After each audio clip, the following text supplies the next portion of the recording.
Api di Bukit Menoreh. Cerita, Esa Mintarja. Audiobook, novel silat. Bab 145. Demikianlah maka sesaat kemudian Sumangkar harus menghadapi 5 orang sekaligus. Kiai Damar dan 4 orang kepercayaannya. Meskipun Ki Sumangkar mempunyai kelebihan dari Kiai Damar, tetapi untuk melawan 5 orang sekaligus, terasa juga betapa beratnya. Kiai Damar yang merupakan pusat dari perlawanan, menghadapi Ki Sumangkar dari depan. Sedang 4 orang yang lain menyerangnya dari segenap arah. Dengan memeras kemampuannya, Sumangkar masih tetap dapat mempertahankan dirinya. Betapa dahsyatnya serangan-serangan lawannya, namun Sumangkar masih selalu mendapat kesempatan untuk menghindar. Bahkan sekali-sekali ia masih juga mampu menyerang.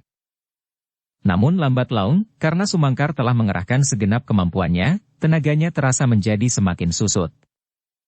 Dengan demikian, Sumangkar terpaksa menempuh usaha yang lain. Ia tidak dapat memaksa dirinya untuk berkelahi tanpa melukai lawannya, bahkan seandainya lawannya terbunuh juga, maka itu di luar kemampuannya, meskipun ia masih tetap berusaha menangkapnya hidup-hidup. Tetapi sudah tentu bahwa Sumangkar sendiri tidak ingin dirinya sendirilah yang justru menjadi korban. Karena itu, kemudian Sumangkar bukan saja memeras segenap kemampuannya, tetapi juga tidak lagi sangat berhati-hati agar tidak menimbulkan kematian pada lawannya, terutama Kiai Damar. Kalau aku masih tetap bertempur dengan cara ini, maka pada akhirnya, akulah yang akan menjadi mayat di medan ini, katanya di dalam hati. Dengan demikian, maka tandang Sumangkar pun segera berubah. Senjatanya semakin cepat berputar. Kini pengerahan tenaganya tidak saja ditujukan kepada keempat kawan Kiai Damar, dan sebagian yang lain untuk menghindarkan diri dari ujung senjata lawannya, namun kini justru ia memusatkan serangannya kepada Kiai Damar. Kiai Damar dan kawan-kawannya pun kemudian mengerahkan segenap kemampuan mereka pula. Kalau mereka segera berhasil membinasakan Sumangkar, maka mereka akan segera dapat membantu kawan-kawannya di dalam pertempuran yang berlangsung itu. Karena itulah maka pertempuran itu menjadi semakin ribut dan sengit. Senjata masing-masing berputaran dan menyambar-nyambar. Semakin lama mereka semakin dalam terbenam dalam perkelahian yang seru. Betapapun juga Kiai Damar berusaha, tetapi bersama kawan-kawannya ia tidak dapat segera mengalahkan Sumangkar.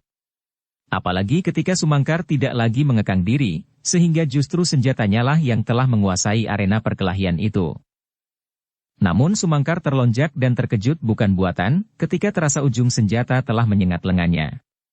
Tanpa sesadarnya tangan kirinya telah merabanya, dan terasa titik darah yang hangat memerah di telapak tangannya itu. Dengan geramnya Sumangkar menggeretakkan giginya, ternyata ialah yang telah terluka lebih dahulu. Ujung tombak salah seorang lawannya telah menyentuh lengannya dan melukainya. Persetan, ia pun kemudian menggeram. Luka itulah yang telah membakar jantungnya. Ditatapnya lawannya berganti-ganti. Sorot matanya yang memancarkan kemarahan, menjadi merah di dalam cahaya obor yang bergetar ditiup angin malam. Aku akan membunuh kalian, desisnya. Lawan-lawannya bergetar mendengar suara Sumangkar yang berat itu. Namun darah yang menitik dan luka Sumangkar, membuat lawan-lawannya itu agak berbesar hati. Ternyata Sumangkar dapat juga dilukai dan menitikkan darah. Dengan demikian, maka mereka harus berusaha terus-menerus untuk menambah luka di tubuh orang itu. Tetapi Sumangkar menyadari keadaannya. Karena itu, ia pun kemudian bertempur seperti angin pusaran. Berputaran menggulung lawannya dalam suatu putaran yang membingungkan. Senjatanya terjulur semakin dalam dan berputar di atas kepalanya. Tetapi ujung-ujung trisulanya menyambar menebarkan udara maut. Sejenak kemudian di dalam lingkaran perkelahian itu terdengar keluhan tertahan. Ternyata bahwa ujung senjata Sumangkar telah berhasil menyambar punggung seorang lawannya yang sedang berusaha menjauhinya. Tetapi terlambat. Punggung itu bagaikan sobek melintang, mengucurkan darah. Namun bersamaan dengan itu, lawannya yang lain telah berhasil menyentuh tubuh Sumangkar pula. Kali ini mengenai pahanya dan membuat luka pula, meskipun hanya segores kecil. Kemarahan Sumangkar pun menjadi semakin memuncak. Dan tiba-tiba saja serangannya menjadi semakin cepat seperti badai. Kini sasaran utamanya justru Kiai Damar sendiri, karena orang itulah orang yang paling kuat dan paling banyak menghisap tenaganya, namun memberikan kesempatan kepada kawan-kawannya untuk melukainya sedikit demi sedikit. Persetan. Sumangkar menggeram, aku akan membunuhmu. Bukan salahku. Dan tekanan yang dahsyat pun kemudian melanda Kiai Damar.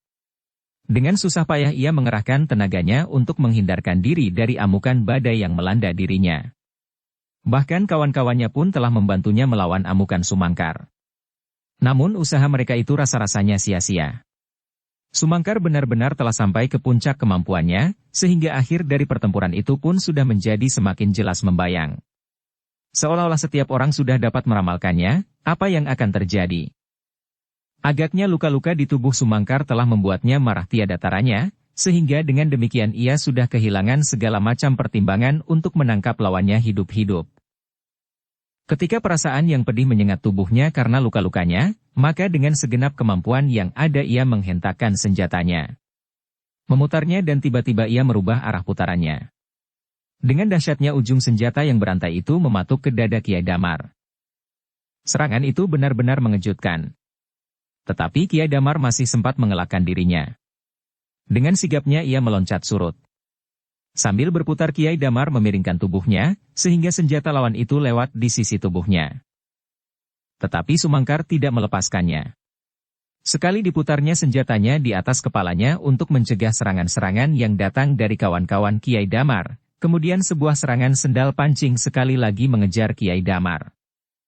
Kiai Damar yang sedang mencoba memperbaiki keadaannya sekali lagi terkejut. Sekali lagi ia melangkah surut. Namun kali ini Sumangkar tidak mau melepaskannya lagi. Titik darah dari luka di tubuhnya telah membuatnya sampai ke puncak kemarahan. Tiba-tiba saja Sumangkar itu merendah pada lututnya sambil melemparkan senjatanya. Kemudian memutarnya rendah setinggi lambung. Kali ini Kiai Damar tidak sempat mengelak lagi. Dengan segenap kemampuannya ia mencoba memukul senjata Sumangkar itu dengan senjatanya. Namun Sumangkar benar-benar menguasai jenis senjatanya yang baru itu, sehingga dengan menghentakkan rantai di tangannya, Kiai Damar tidak berhasil menyentuh senjata lawannya. Bahkan begitu senjatanya terayun, ujung senjata Sumangkar mematuk dengan cepatnya. Tidak ada kesempatan buat menghindar dan menangkis. Senjata Sumangkar itu meluncur bagaikan kilat di langit. Begitu cepat dan deras, sehingga meskipun Kiai Damar masih mencoba memiringkan tubuhnya, namun senjata itu berhasil mengenai dadanya. Terdengar pekik yang terputus. Kiai Damar terdorong beberapa langkah surut. Namun ketika Sumangkar menarik senjatanya, Kiai Damar tersentak selangkah maju, kemudian jatuh tertelungkup. Kiai Damar tidak sempat bangkit kembali. Ia hanya dapat bergerak setapak maju dan memutar tubuhnya menelentang. Namun kemudian tangannya terkulai di sisi tubuhnya. Orang yang selama ini membuat seisi barak itu ketakutan, dan membuat alas mentaok di ujung ini menjadi penuh rahasia dan teka-teki, kini sudah tidak ada lagi. Kemarahan Sumangkar yang terluka dan menghadapi beberapa orang lawan sekaligus telah mengakhiri hidupnya dengan luka yang menganga di dadanya. Kematian Kiai Damar telah menggemparkan anak buahnya. Orang-orang yang bertempur bersamanya melawan Sumangkar tiba-tiba berloncatan menjauh. Bagi mereka, Kiai Damar adalah seorang yang pilih tanding. Namun orang itu kini tergolek tidak bernyawa. Sejenak Sumangkar berdiri mematung memandangi mayat Kiai Damar. Barulah ia menemukan kesadarannya kembali tentang pentingnya orang yang bernama Kiai Damar itu apabila ia dapat menangkapnya hidup-hidup. Tetapi kesadarannya itu telah terlambat, karena Kiai Damar telah terbunuh oleh kemarahannya. Seandainya orang itu masih hidup, desis Sumangkar di dalam hatinya.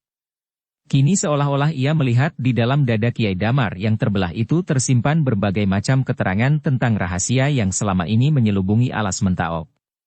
Namun bersama dengan kematiannya, maka rahasia itu masih belum dapat terungkap seluruhnya. Mudah-mudahan Kiai Gringsing mampu menahan perasaannya. Mudah-mudahan ia tidak diamuk oleh kemarahan, sehingga ia berhasil menangkap lawannya hidup-hidup, berkata Ki Sumangkar di dalam hatinya. Namun tiba-tiba terbersit suatu ingatan, seandainya Kiai Telapak Jalak masih bertempur melawan Kiai Gringsing, maka ia akan dapat membantunya, menangkap orang itu hidup-hidup. Oleh pikiran itu, Ki Sumangkar pun segera meninggalkan tempatnya. Ternyata lawan-lawannya tidak seorang pun yang berani menghalanginya. Dibiarkannya Sumangkar pergi kemanapun yang dikehendaki. Sambil berjalan Sumangkar menilai luka-luka di tubuhnya. Ternyata luka itu sama sekali tidak berbahaya. Namun demikian, ia pun terpaksa berhenti sejenak, menaburkan serbuk obat yang dapat memampatkan darah. Ketika baru saja ia melangkah, maka ia pun tertegun pula. Dilihatnya seseorang bertempur dengan dahsyatnya. Menyambar-nyambar dengan tombak di tangan. Sumangkar menarik nafas. Raden Sutawijaya. Maka ditinggalkannya Sutawijaya yang sedang bertempur itu. Ia bergeser semakin jauh mencari Kiai Telapak Jalak yang pasti sudah bertempur melawan Kiai Gringsing. Namun sekali lagi ia tertegun. Suara cambuk meledak-ledak memekakkan telinga. Sekilas Sumangkar melihat Agung Sedayu dan Swandaru mendesak lawannya tanpa tertahankan lagi. Sebenarnya pertempuran ini sudah akan berakhir, gumamnya. Di semua bagian dari medan, mereka terdesak terus. Kunci dari persoalan ini terletak pada Kiai Telapak Jalak. Mudah-mudahan aku tidak terlambat. Sumangkar pun kemudian mempercepat langkahnya. Kalau mungkin Kiai Telapak Jalak harus tertangkap hidup-hidup untuk mendapatkan beberapa keterangan tentang perbuatan mereka selama ini. Untuk mendapatkan keterangan siapakah yang ada di antara mereka dan yang penting, siapakah penggerak yang sebenarnya. Kiai Telapak Jalak sendiri atau masih ada orang lain lagi di sampingnya. Sejenak kemudian Ki Sumangkar itu pun telah menjadi semakin dekat dengan arena perkelahian antara Kiai Gringsing dan Telapak Jalak. Sumangkar sudah mendengar lecutan cambuk yang meledak-ledak, melampaui getar ledakan cambuk Agung Sedayu dan Swandaru. Agaknya perkelahian itu sangat sengit, berkata Ki Sumangkar di dalam hati. Ternyata seperti yang diduganya. Ketika ia menjadi semakin dekat, maka dilihatnya perkelahian yang semakin dahsyat. Baik Kiai Telapak Jalak, maupun Kiai Gringsing telah berada di dalam puncak kemampuannya. Dan agaknya Kiai Telapak Jalak pun termasuk seorang yang pilih tanding. Meskipun dengan pasti Kiai Gringsing dapat mendesak lawannya, namun masih diperlukan waktu yang lama untuk dapat menguasai Kiai Telapak Jalak sepenuhnya. Apalagi Sumangkar pun melihat, bahwa di tangan Kiai Telapak Jalak tergenggam senjata yang beracun, sedang di tangan yang lain seutas rantai yang diputarnya seperti baling-baling. Desis Sumangkar. Racun itu memang berbahaya. Karena itu maka Sumangkar pun menjadi berhati-hati. Ia sadar bahwa racun itu dapat mengantar seseorang ke lubang kubur. Tetapi ia pernah mendapat sejenis obat yang diberikan oleh Kiai Gringsing untuk mengurangi ketajaman racun yang mengenainya. Untuk mengurangi kemungkinan-kemungkinan buruk yang dapat terjadi atas dirinya, maka Sumangkar pun kemudian mengambil obat itu dan ditelannya pula. Dengan demikian, maka kemungkinan yang berbahaya atas dirinya dapat dikurangi sekecil-kecilnya. Sejenak tubuh Ki Sumangkar pun terasa menjadi panas. Bahkan ia merasa dadanya bergetar. Obat itu agaknya telah mulai menjalar ke seluruh tubuhnya. Sehingga dengan demikian untuk beberapa saat, ia akan menjadi orang yang agak kebal terhadap racun, selama daya kekuatan obat itu masih bekerja di tubuhnya. Setelah tubuhnya tidak lagi merasa gemetar, maka Ki Sumangkar pun melangkah semakin cepat dari arena perkelahian yang sangat dahsyat itu. Kehadirannya telah mengejutkan Kiai Telapak Jalak. Ia masih belum mengerti, sampai berapa jauh kemampuan Ki Sumangkar. Tetapi menilik sikap dan tatapan matanya, orang ini pasti bukan penghuni kebanyakan dari barak itu. Orang ini pasti salah seorang dari penghuni-penghuni aneh dari barak yang akan dihancurkannya. Betapa tangkasnya orang yang agaknya bernama Kiai Telapak Jalak, terdengar suara Sumangkar. Ya. Seorang yang pilih tanding, sahut Kiai Gringsing. Sumangkar mengangguk-anggukan kepalanya. Dipandanginya perkelahian yang semakin dahsyat karena keduanya benar-benar telah mengerahkan puncak kemampuan mereka. Bagaimana dengan kau? Bertanya Kiai Gringsing. Aku sudah selesai. Tetapi sayang sekali, aku tidak berhasil menangkapnya hidup-hidup. Jadi? Sumangkar tidak segera menjawab. Ia melihat serangan Telapak Jalak yang tiba-tiba saja hampir mengenai tangan Kiai Gringsing. Untunglah ia dengan cepat dan tepat pada waktunya menarik tangannya, sehingga keris Kiai Telapak Jalak tidak menyentuhnya sama sekali. Aku terpaksa membunuhnya. Kiai Damar bertempur bersama-sama dengan 4 orang pengawalnya, sehingga aku terluka, berkata Sumangkar sambil melihat perkelahian itu. Luka itulah yang membuat aku kehilangan kesempatan untuk menangkapnya hidup-hidup. Apalagi di antara 5 orang lawan. Jadi Kiai Damar terbunuh? Kiai Gringsing menegaskan. Ya. Bohong, tiba-tiba Kiai Telapak Jalak memotong. Kalian berbohong. Kalian sengaja membuat cerita itu untuk mempengaruhi gairah perlawananku. Kalian telah mempergunakan cara yang paling licik di dalam pertempuran ini. Apakah gunanya aku berbohong, desis Sumangkar? Bukan saja Kiai Damar, tetapi orang-orangmu yang lain pun telah menjadi pecah berserakan. Mereka tidak akan mampu melawan Raden Sutawijaya dan kedua anak-anak muda yang bersenjata cambuk itu pula. Apalagi sepeninggal Kiai Damar. Bohong, aku tidak percaya. Baiklah. Terserah kepadamu, apakah kau akan mempercayainya atau tidak. Tetapi kedatanganku kemari adalah karena aku sudah tidak mempunyai tugas lagi di ujung lain dari pertempuran ini. Aku mengharap bahwa di sini aku akan dapat bekerja bersama lawanmu itu untuk menangkapmu hidup-hidup. Gila. Kau menghina aku. Aku berniat demikian. Terserah, apakah Kitruna Podang setuju? Kiai Gringsing menjadi ragu-ragu sejenak. Tetapi ia percaya bahwa Kiai Damar memang sudah terbunuh. Karena itu, maka ia pun mulai mempertimbangkan kemungkinan untuk menangkap Kiai Telapak Jalak hidup-hidup. Sejenak Kiai Gringsing tidak menyahut. Tetapi serangan Kiai Telapak Jalak justru menjadi semakin dahsyat. Seakan-akan Kiai Telapak Jalak ingin menunjukkan bahwa ia tidak akan dapat dengan mudah dikalahkan. Namun kehadiran Sumangkar itu benar-benar telah merupakan sebuah persoalan baginya. Kalau benar orang itu berusaha bersama Truna Podang untuk menangkapnya hidup-hidup, apakah ia akan dapat melepaskan diri, apalagi mengalahkan keduanya? Kiai Telapak Jalak tidak dapat mengingkari bahwa untuk melawan Truna Podang seorang diri, ia sudah mengalami kesulitan, apalagi melawan dua orang yang agaknya mempunyai ilmu yang setingkat, atau setidak-tidaknya tidak banyak berselisih. Tetapi Kiai Telapak Jalak tidak segera silau terhadap angan-angannya itu. Ia masih ingin membuktikan, apakah benar-benar ia tidak dapat melawan keduanya atau melepaskan diri dari keduanya. Demikianlah maka Kiai Telapak Jalak masih juga bertempur. Tetapi ketika Sumangkar benar-benar telah mulai, meskipun baru beberapa saat, telah terasa padanya, bahwa kekuatan kedua orang itu merupakan kekuatan yang tidak akan dapat terlawan.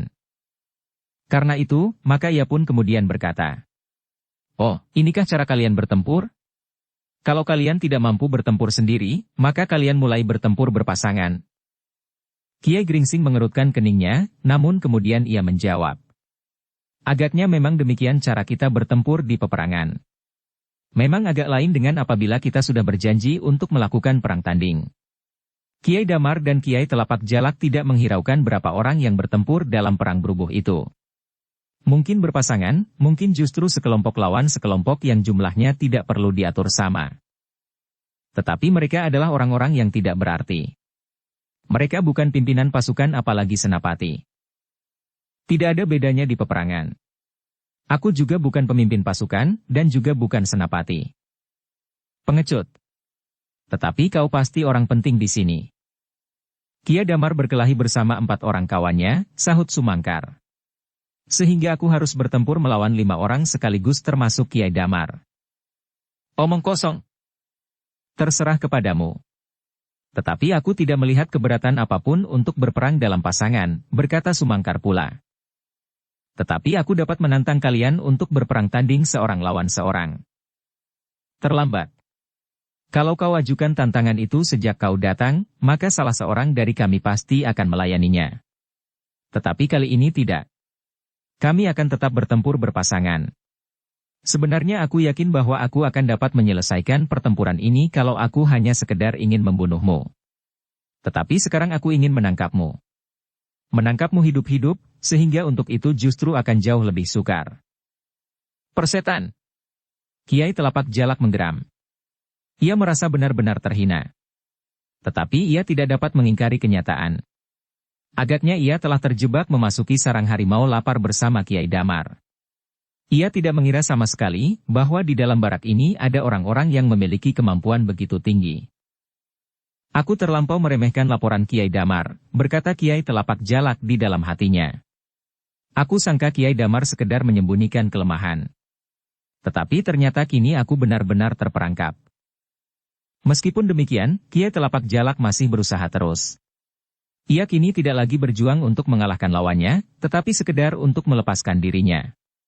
Kalau ia tertangkap hidup-hidup, maka ia pasti akan diperas untuk memberikan keterangan tentang semua perbuatannya bersama Kiai Damar. Ia harus mempertanggungjawabkannya dan menyebut beberapa nama yang berhubungan dengan itu. Tidak, itu tidak mungkin, berkata Kiai Telapak Jalak. Salah seorang dari kami harus tetap hidup. Kalau aku mati biarlah aku mati, tetapi adikku itu harus tetap hidup untuk menyambung nama keluarga kami. Syukurlah bahwa pada suatu saat ia berhasil dengan usahanya, dan membalaskan dendam sakit hatiku. Tetapi mulutku tidak boleh menyebut namanya dalam keadaan apapun juga. Ia harus tetap berada di Istana Pajang dan berbuat sesuai dengan keadaan yang akan berkembang kemudian. Karena itulah maka tidak ada tanda-tanda sama sekali bahwa Kiai Telapak Jalak akan menyerah. Bagaimanapun juga, ia masih tetap bertempur dengan gigihnya. Bahkan orang itu sama sekali sudah tidak mengenal takut lagi. Memang tidak mudah menangkap orang seperti Kiai Telapak Jalak, karena ia telah berbuat atas dasar suatu keyakinan. Salah atau benar, maka orang seperti Kiai Telapak Jalak sangat sulit untuk ditundukkan. Mungkin jasmaniahnya dapat dihancurkan, tetapi ia pasti akan mati bersama keyakinannya. Apa boleh buat, berkata Kiai Gringsing di dalam hatinya. Aku terpaksa melukainya. Mungkin membuatnya pingsan. Kalau tidak, mustahil aku berhasil menangkapnya. Apalagi keris beracun itu masih tetap di tangannya meskipun sudah menelan penawarnya. Karena itu, maka Kiai Gringsing pun mempertajam serangannya. Ia tidak menghindarkan kemungkinan melukai lawannya, sehingga dengan demikian, maka ledakan cambuknya menjadi kian dahsyat pula. Sumangkar agaknya mengerti pula keputusan sikap yang diambil oleh Kiai Gringsing, sehingga ia pun perlu mengimbanginya. Trisula keduanya pun berputaran semakin cepat menyambar-nyambar, kemudian mematuk dengan dahsyatnya. Setan alas! Kiai Telapak Jalak mengumpat. Serangan-serangan itu benar-benar telah membingungkannya. Ia tidak dapat menghindarkan diri dari serangan-serangan yang datangnya seperti banjir yang melandanya dari segenap arah, meskipun ia sudah berloncatan bagaikan berdiri di atas seonggok bara. Maka, ketika serangan kedua orang-orang tua yang memiliki ilmu yang melampaui manusia kebanyakan itu datang semakin cepat, maka sampailah saatnya Kiai Telapak Jalak tidak dapat meningkatkan lagi kemampuannya. Kemampuan manusia yang terbatas pula. Ternyata bahwa batas itu pada suatu saat tidak lagi dapat dilampauinya betapapun ia berusaha. Demikianlah. Maka ketika Kiai Telapak Jalak menghindari patukan ujung-ujung Trisula Sumangkar, ia tidak mampu lagi berbuat apapun juga ketika ujung cambuk Kiai Gringsing mengenainya. Yang terdengar di antara ledakan cambuk itu adalah desis yang tertahan. Bahkan kemudian Kiai Telapak Jalak mengumpat sambil berusaha meloncat sejauh-jauh dapat dilakukan. Namun, demikian ia menjejakkan kakinya di atas tanah, serangan Sumangkar telah mengejarnya. Setan alas! Kiai Telapak Jalak mengumpat-umpat. Sebuah goresan yang merah biru telah melingkar di lengannya, di bawah bajunya yang tersayat. Menyerahlah, Kiai Telapak Jalak, berkata Kiai Gringsing kemudian. Tidak ada jalan lagi bagimu untuk meninggalkan arena ini. Kiai Telapak Jalak tidak menyahut. Tetapi ia justru menjadi semakin garang. Sekali-sekali ia masih mencoba menyerang juga, kemudian berusaha menembus dua lingkaran senjata, Kiai Gringsing dan Ki Sumangkar. Tetapi Kiai Telapak Jalak tidak berhasil. Kedua lawannya mempergunakan pula senjata sejenis dengan senjatanya sendiri. Senjata lentur. Menyerahlah, sekali lagi terdengar suara Kiai Gringsing. Persetan, geram Kiai Telapak Jalak. Jadi kau benar-benar tidak mau menyerah. Aku menyerah setelah, aku terbujur menjadi mayat. Kau memang jantan, Kiai Telapak Jalak, berkata Kiai Gringsing. Tetapi aku akan berusaha agar tidak terjadi demikian. Wajah Kiai Telapak Jalak menjadi semakin merah di bawah cahaya obor yang sudah mulai redup. Lihat, pasukanmu telah jauh didorong oleh para pengawal, orang-orang dari barak ini yang selama beberapa waktu menjadi bulan-bulanan orang-orangmu dan orang-orang Kiai Damar. Mereka hidup dalam ketakutan dan himpitan perasaan. Tetapi sekarang perasaan yang tidak tertahankan lagi itu telah meledak. Apalagi di antara mereka terdapat Raden Sutawijaya sendiri dan dua orang anak-anakku yang bersenjata cambuk. Persetan, persetan. Aku bukan tikus yang takut melihat kucing. Batas ketakutan adalah mati. Dan aku tidak takut mati. Tidak, sahut Kiai Gringsing. Masih ada yang lebih kau takuti daripada mati. Tidak ada. Ada. Kau tidak berani menyerah. Gila. Aku belum gila seperti yang kau sangka. Aku masih tetap menyadari keadaanku. Dan aku akan memilih mati sebagai laki-laki daripada aku harus menyerah kepada kalian berdua. Kiai Gringsing tidak menjawab lagi. Memang tidak ada harapan untuk menunggu Kiai Telapak Jalak menyerah. Karena itu Kiai Telapak Jalak harus dipaksa untuk menyerah sebelum ia menjadi mayat. Satu-satunya jalan adalah membuatnya pingsan. Sudah tentu terpaksa sekali melukainya. Namun Kiai Gringsing berharap untuk dapat mengobatinya apabila luka itu tidak terlampau parah. Dengan demikian, maka tidak ada gunanya lagi menakut-nakuti, mengancam dan membujuknya. Yang dilakukan kemudian adalah tekanan-tekanan yang lebih berat terhadap Kiai Telapak Jalak. Apalagi Sumangkar mengerti sepenuhnya sikap Kiai Gringsing itu, sehingga ia pun menyerangnya semakin dahsyat pula. Kiai Telapak Jalak pun menjadi semakin bingung. Seakan-akan sudah tidak ada tempat lagi baginya untuk berpijak. Kemanapun ia berloncatan, kedua ujung senjata lawannya itu selalu mengejarnya. Tetapi ia tetap pada pendiriannya. Lebih baik dadanya pecah karena senjata daripada ia harus menyerah kepada kedua lawannya itu. Karena itulah maka ia masih tetap bertempur dengan gigihnya. Tetapi tenaganya yang semakin surut itu membuat geraknya semakin lamban. Sedangkan senjata Kiai Gringsing dan Sumangkar justru menjadi semakin cepat. Sebuah ledakan cambuk Kiai Gringsing telah mendorongnya ke samping. Tetapi Kiai Telapak Jalak terkejut bukan buatan, ketika terasa ujung trisula yang tajam telah menusuk pundaknya. Sambil menyeringai Kiai Telapak Jalak memutar rantainya seperti baling-baling. Tetapi cambuk Kiai Gringsing menyerangnya mendatar serendah lututnya, sehingga memaksa Kiai Telapak Jalak meloncat tinggi-tinggi. Tetapi begitu kakinya menyentuh tanah, sekali lagi ujung cambuk itu melecut lambungnya dan mengoyak bajunya. Bukan saja bajunya, tetapi juga kulitnya telah menitikkan darah. Kiai Telapak Jalak mengumpat-umpat. Tetapi umpatannya tidak dapat menyelamatkannya. Ia terputar setengah lingkaran ketika sekali lagi ujung trisula Sumangkar mendorongnya di punggung, dan sebelum ia terjatuh, cambuk Kiai Gringsing membelit dadanya, dan hentakan sendal pancing telah membuatnya terputar dan tidak lagi berhasil menjaga keseimbangannya. Sejenak kemudian Kiai Telapak Jalak, orang yang memiliki kemampuan melampaui orang biasa itu, tidak lagi dapat bertahan untuk tetap berdiri. Terhuyung-huyung sambil berputaran ia akhirnya jatuh terlentang di atas tanah yang lembab. Cepat, desis Kiai Gringsing. Sumangkar pun meloncat maju. Ia berhasil menginjak tangan kanan Kiai Telapak Jalak yang menggenggam senjata. Ia mengharap bahwa dengan demikian Kiai Telapak Jalak dapat dipaksanya menyerah. Tetapi Ki Sumangkar terpaksa meloncat melepaskannya lagi, karena Kiai Telapak Jalak masih berusaha mematuk kaki Sumangkar dengan kerisnya.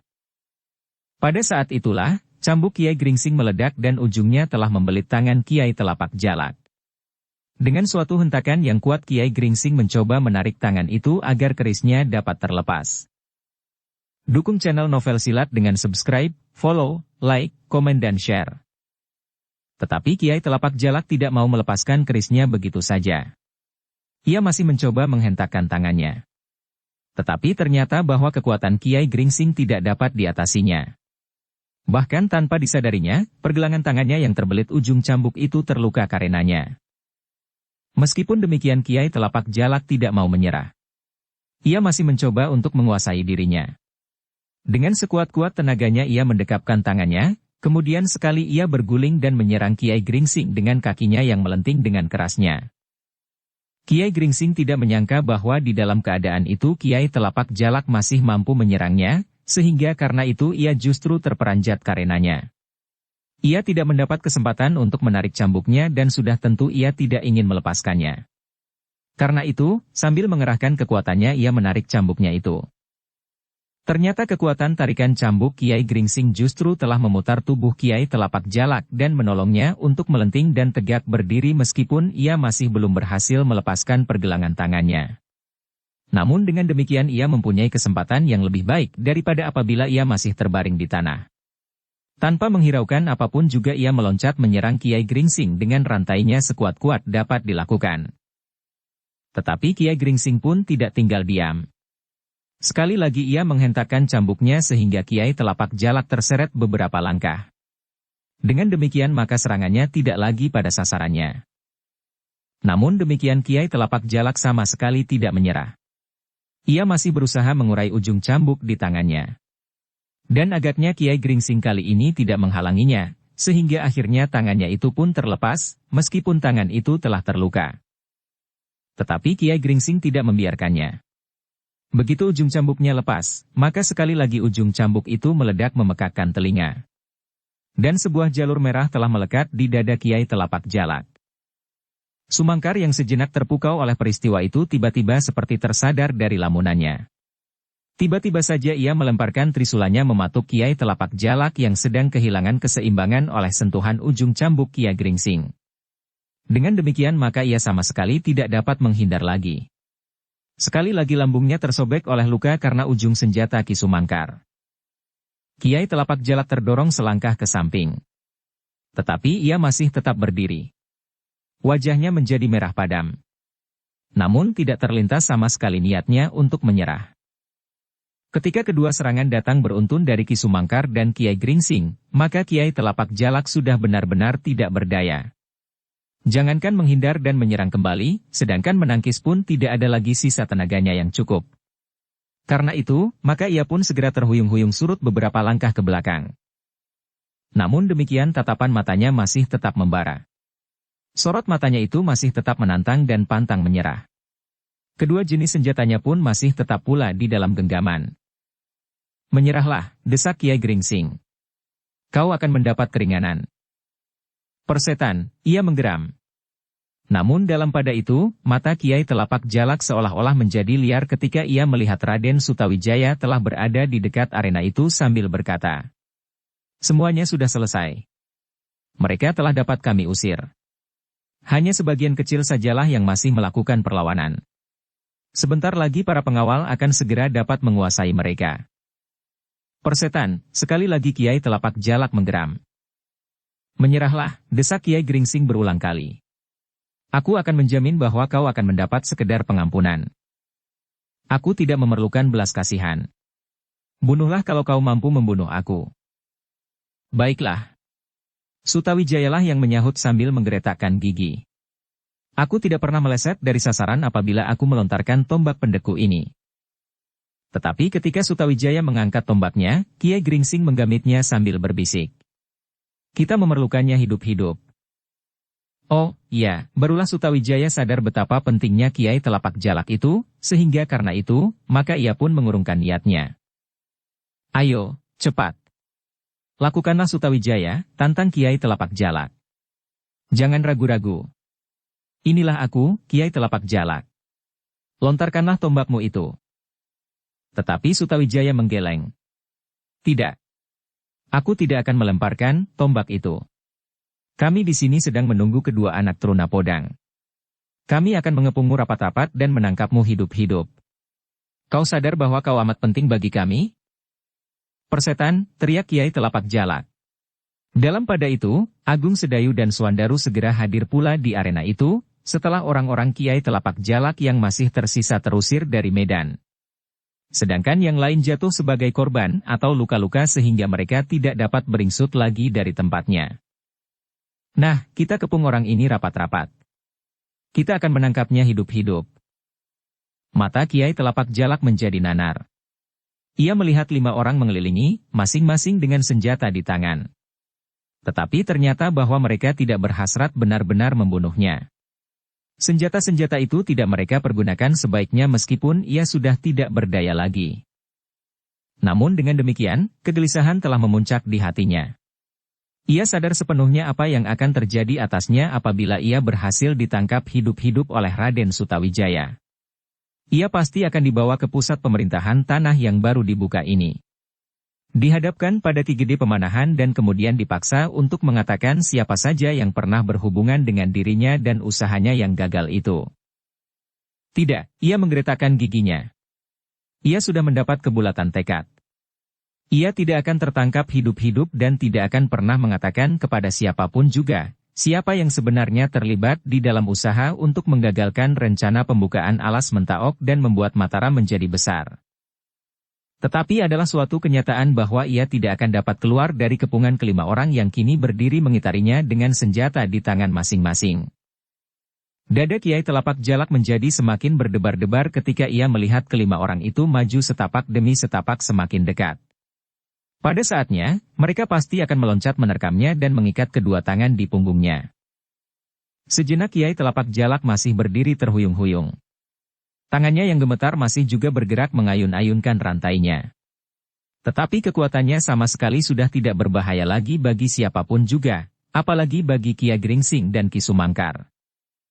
Dalam keadaannya itu, masih juga terdengar Kiai Gringsing berkata, "Apakah kau masih tidak ingin menyerah?" Kiai Telapak Jalak memandanginya. Dan sekali lagi ia menggeram. "Persetan! Aku akan membunuh kalian berlima." Belum lagi gema suaranya dihanyutkan angin, telah terdengar cambuk Kiai Gringsing meledak. Sekali lagi pergelangan tangan Kiai Telapak Jalak terbelit oleh ujung cambuk Kiai Gringsing. Namun dengan sisa-sisa tenaganya, Kiai Telapak Jalak masih juga tidak melepaskan kerisnya. Keris pusakanya yang selama ini selalu berhasil menyelesaikan persoalan yang paling sulit yang dihadapinya. Dalam pada itu, selagi tangan Kiai Telapak Jalak terbelit oleh ujung cambuk Kiai Gringsing, maka sekali lagi terdengar cambuk meledak. Cambuk agung sedayu yang membelit rantai di tangan kanan Kiai Telapak Jalak. Karena perhatiannya terpusat kepada kerisnya, serta sisa-sisa tenaganya yang semakin susut, maka Kiai Telapak Jalak tidak dapat mempertahankan senjatanya itu. Rantai itu pun kemudian terlepas dari tangannya dan terlempar beberapa langkah daripadanya. Berbaring dengan itu, Ki Sumangkar pun meloncat maju.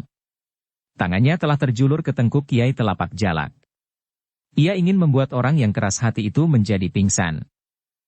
Tetapi di dalam saat-saat terakhir itu Kiai Telapak Jalak masih sempat menghindar. Tanpa diduga oleh Ki Sumangkar, Kiai Telapak Jalak masih sempat membungkukkan kepalanya, justru pada saat Kiai Gringsing mencoba menarik tangannya. Dengan demikian maka Kiai Telapak Jalak itu pun terhentak beberapa langkah oleh tarikan cambuk Kiai Gringsing yang membelit pergelangannya. Kiai Telapak Jalak masih sempat menyadari keadaannya. Ia masih sempat melihat orang-orang yang berdiri di sekitarnya itu hampir bersamaan meloncat maju untuk menerkamnya. Karena itu, maka ia pun harus mengambil sikap terakhir untuk menghindarkan dirinya dari tangkapan orang-orang itu. Tetapi ia tidak lagi dapat berbuat sesuatu dengan kerisnya, karena tangannya seakan-akan telah terikat dengan ujung cambuk Kiai Gringsing. Ia tidak dapat lagi mengayunkan keris itu meskipun masih tetap di dalam genggamannya. Namun demikian ia tidak mau menyerah. Begitu tangan-tangan mulai menyentuh tubuhnya, maka tanpa diduga-duga, Kiai Telapak Jalak telah menggoreskan pergelangan tangan kanannya pada ujung kerisnya sendiri. Goresan yang dalam dan dengan demikian telah memotong urat nadinya. Kiai Gringsing dan Ki Sumangkar terkejut bukan buatan. Sekali lagi Kiai Gringsing mencoba menghentakkan ujung cambuknya. Namun ia sudah terlambat. Ujung keris itu telah melukai tangan Kiai Telapak Jalak sendiri. Sejenak kelima orang yang mengitarinya itu berdiri termangu-mangu. Mereka melihat Kiai Telapak Jalak yang lemah itu kemudian berjongkok sambil menyeringai menahan sakit-sakit di tubuhnya. "Kalian tidak akan dapat menangkap aku hidup-hidup," ia masih berdesis. Tetapi suaranya telah hampir tidak terdengar lagi. Kiai Gringsing menarik nafas dalam-dalam. Ia masih sanggup mengobati luka-luka di tubuh Kiai Telapak Jalak. Tetapi racun keris itu akan bekerja sangat cepat di tubuh pemiliknya. Apalagi Kiai Gringsing yakin bahwa Kiai Telapak Jalak pasti tidak akan bersedia untuk menelan obat yang dapat mengurangi kekerasan kerja racun itu. Terlebih-lebih lagi, tubuh Kiai Telapak Jalak sudah terlampau lemah oleh luka-lukanya dan darahnya yang mengalir tidak henti-hentinya. Namun sejenak kemudian darahnya seakan-akan telah membeku. Titik-titik darah dari luka-lukanya semakin sendat mengalir. Namun dengan demikian tubuh itu pun menjadi semakin tidak berdaya. Dan akhirnya, Sutawijaya dan orang-orang yang mengelilingi Kiai Telapak Jalak itu melihat orang yang keras hati itu pun terjatuh dan tidak akan bangkit untuk selama-lamanya. Kiai Telapak Jalak meninggal. Meninggal oleh kerisnya sendiri. Namun demikian, kelima orang yang berdiri di sekelilingnya masih juga menundukkan kepalanya. Ternyata Kiai Telapak Jalak benar-benar seorang yang keras hati. Namun sayang, bahwa ia telah mengeraskan hatinya di dalam kesesatannya. Orang-orang yang berdiri di sekitar Kiai Telapak Jalak yang sudah meninggal itu seakan-akan tersadar dari angan-angan mereka, ketika mereka mendengar sorak di arena. Ternyata orang-orang Kiai Telapak Jalak yang terakhir telah melarikan dirinya, meninggalkan kawan-kawannya yang terluka dan terbunuh di peperangan itu. Sutawijaya menarik nafas dalam-dalam. Kematian Kiai Telapak Jalak dan Kiai Damar merupakan satu langkah maju bagi usahanya membuka alas Mentaok. Tetapi kematian kedua orang itu ternyata mendekap rahasia yang masih tersimpan di balik pepohonan yang lebat di hutan Mentaok. Sutawijaya berpendapat bahwa pasti masih ada orang-orang lain yang terlibat di dalam gerombolan mereka. Pasti bukan sekedar Kiai Damar dan Kiai Telapak Jalak. Jalan pikiran orang-orang yang berada di sekeliling Kiai Telapak Jalak yang sudah terbujur di tanah itu ternyata tidak jauh berbeda. Mereka telah membayangkan sesosok tubuh yang diliputi oleh rahasia. Dan orang yang penuh rahasia itu pasti berhubungan atau malahan berada di Istana Pajang. Dan tiba-tiba saja angan-angan Agung Sedayu bergeser kepada kakaknya Untara yang menurut pendengarannya kini berada di daerah yang langsung dapat dibayangi perkembangan alas Mentaok. Tetapi pasti bukan Kakang Untara, Agung Sedayu menghentakkan giginya rapat-rapat. Ia seorang prajurit. Seorang senapati yang memiliki prajurit segelar sepapan. Meskipun ia mendapat perintah untuk membayangi daerah yang baru berkembang ini, namun tentu ia akan mempergunakan cara seorang prajurit. Bukan cara yang licik dengan bermain hantu-hantuan. Tetapi Agung Sedayu tetap menyimpan persoalan itu di dalam hatinya. Meskipun ia masih juga dibayangi oleh kebimbangan, tetapi ia berusaha untuk mengendapkan hal itu di dalam dirinya sendiri. Mungkin orang lain tidak akan berpikir sejauh itu, katanya di dalam hati. Kalau aku bertanya kepada seseorang, maka justru akan dapat menimbulkan persoalan bagi mereka yang sebelumnya tidak pernah mempertimbangkannya. Demikianlah, maka ketika matahari kemudian memanasi hutan Mentaok, para pengawal dan penghuni barak yang tidak mengalami cedera apapun, segera menjadi sibuk pula mengurusi kawan-kawannya yang telah terluka dan bahkan ada juga yang dengan kerongkongan yang serasa kering, mengangkat tubuh-tubuh sahabatnya yang gugur di dalam peperangan itu. Kita tidak dapat menghindarkan korban di antara kita, berkata Sutawijaya. Jer Basuki Mawabaya. Kita harus menyerahkan tebusan bagi kesejahteraan yang kita perjuangkan. Kita masih dapat mengucap syukur bahwa korban yang jatuh itu bukan diri kita. Sutawijaya berhenti sejenak, lalu dengan tekanan yang dalam ia meneruskan. Kita masih mendapat kesempatan hidup dan menghirup udara tanah yang telah kita bebaskan ini, untuk beberapa lamanya. Tetapi yang telah menjadi korban itu tidak akan lagi dapat melihat apa yang akan terjadi atas tanah ini kelak. Para penghuni barak itu mendengarkannya dengan sepenuh perhatian. Dan Sutawijaya pun berkata selanjutnya. Karena itu, kita tidak akan pernah melupakan mereka. Demikianlah seharusnya. Kalau kita kelak berhasil dengan usaha kita, maka kita sudah dialasi dengan pengorbanan-pengorbanan yang tidak ternilai harganya. Kalau kita kelak berhasil membuat padukuhan-padukuhan yang subur di atas tanah ini, kita tidak boleh melupakan taur yang telah berhamburan, yang akan menjadi pupuk buat kesuburan tanah ini. Dan itu bukan berarti bahwa kita, untuk selanjutnya tidak akan dapat berbuat sesuatu yang mempunyai nilai yang sama dengan pengorbanan yang telah mereka berikan. Bukan berarti bahwa apa yang kita lakukan kemudian sekedar menyelesaikan persoalan yang telah dimulai. Kita masih mempunyai kesempatan yang luas untuk berbuat sesuatu bagi tanah ini. Kita masih harus mengisi wadah yang sekarang kita bina dengan pengorbanan yang mahal.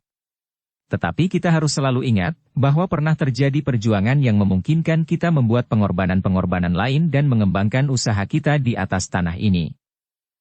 Orang-orang yang mendengarkan kata-kata Sutawijaya itu mengangguk-anggukan kepala mereka. Rasa-rasanya kata-kata itu meresap sampai ke tulang sumsum. Mereka yang menyaksikan sendiri pengorbanan yang telah diberikan oleh kawan-kawannya yang kini telah terbujur tidak bernafas, dan ada pula yang menjadi cacat buat seumur hidupnya, tidak akan dapat melupakannya. Mereka tidak akan dapat menuntut penghargaan apapun, dan seandainya mereka masih menyadari keadaannya, mereka pun tidak akan menuntut penghargaan atas perjuangannya. Juga bagi keluarganya yang ditinggalkan. Soalnya terletak pada kita sendiri. Dalam diri kita masih tersimpan budi yang akan terungkapkan di dalam segala tindak tanduk dan tingkah laku. Dan apakah yang dapat kita lakukan buat mereka dan keluarga mereka? Sekali lagi Sutawijaya berhenti. Sekali ia menarik nafas, lalu Mudah-mudahan anak-anak yang sekarang masih terlampau kecil untuk mengingat apa yang baru saja terjadi, dan apalagi yang akan lahir kemudian akan dapat mendengar, bahwa pernah terjadi pengorbanan-pengorbanan yang tidak ternilai harganya. Seperti air dalam segala bentuk dan manfaatnya, namun di suatu tempat yang barangkali tidak pernah dihiraukan lagi, terdapatlah sumbernya. Mungkin di lereng-lereng gunung yang diselimuti oleh hutan-hutan yang lebat, mungkin di tengah-tengah belukar yang tersembunyi. Orang-orang yang mendengar kelanjutan kata-kata itu pun masih juga mengangguk-angguk. Mereka menyadari sepenuhnya apa yang sebenarnya telah terjadi. Dengan demikian, maka dengan kesungguhan hati, mereka pun segera menyelenggarakan segala sesuatunya dengan sebaik-baiknya. Tetapi ketakutan dan kecemasan, terutama pada perempuan dan anak-anak, tidak segera dapat dihapuskan dari barak itu. Apalagi mereka yang telah kehilangan salah seorang dari keluarga mereka. Suami, ayah, atau anak laki-laki mereka. Maka hari-hari berikutnya merupakan hari yang sangat suram.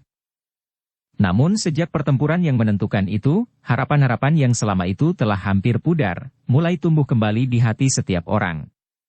Mereka berharap bahwa untuk seterusnya mereka akan dapat bekerja dengan tenang tanpa gangguan lagi. Dalam pada itu Sutawijaya pun telah memerintahkan 3 orang pengawal untuk pergi ke pusat pemerintahan Mataram, mengambil beberapa buah pedati dan beberapa orang pengawal untuk mengambil orang-orang Kiai Damar dan Kiai Telapak Jalak yang tertawan, menyerah dan luka-luka. Mereka akan dibawa untuk mendapatkan pemeriksaan yang lebih saksama, sehingga memungkinkan Mataram mengambil sikap yang sebaik-baiknya terhadap daerah yang telah terbuka. Sutawijaya pun telah memerintahkan beberapa orang pengawal lewat ke 3 orang pengawalnya yang pergi ke Mataram, untuk menenteramkan daerah-daerah lain yang mengalami keadaan serupa. Daerah-daerah yang sedang dibuka, tetapi terhenti karena gangguan hantu-hantu. Para pengawal itu harus dapat menjelaskan keadaan yang sebenarnya telah terjadi. Mereka harus memberitahukan dan meyakinkan, bahwa pemimpin-pemimpin dari hantu-hantuan itu telah terbunuh. Sehingga dengan demikian maka usaha pembukaan hutan Mentaok akan menjadi lancar kembali. Setelah semuanya tersedia, pedati-pedati dan kelengkapannya, beberapa orang pengawal yang cukup kuat, Sutawijaya pun minta diri kepada orang-orang yang tinggal di barak itu. Ternyata kalian adalah orang-orang yang mampu menjaga diri sendiri. Aku percaya bahwa kalian akan tetap menjadi pengawal kerja kalian sendiri. Selain itu, beberapa pengawalku telah aku tinggalkan di sini di bawah pimpinan Wanakerti. Mereka akan memimpin kalian di dalam olah kanuragan. Jangan jemu melatih diri meskipun tampaknya daerah ini telah menjadi tenang. Tetapi siapa tahu bahwa akan datang lagi gangguan-gangguan yang sengaja ingin merintangi usaha kalian. Orang-orang yang tinggal di barak itu mengangguk-anggukkan kepala. Oleh tarikan cambuk Kiai Gringsing yang membelit pergelangannya. Aku akan minta diri, karena aku harus kembali ke Mataram. Dalam waktu yang tidak lama, aku akan mengirimkan alat-alat yang lebih baik bagi kalian di sini dan di samping itu, aku juga akan memberikan senjata yang baik buat kalian.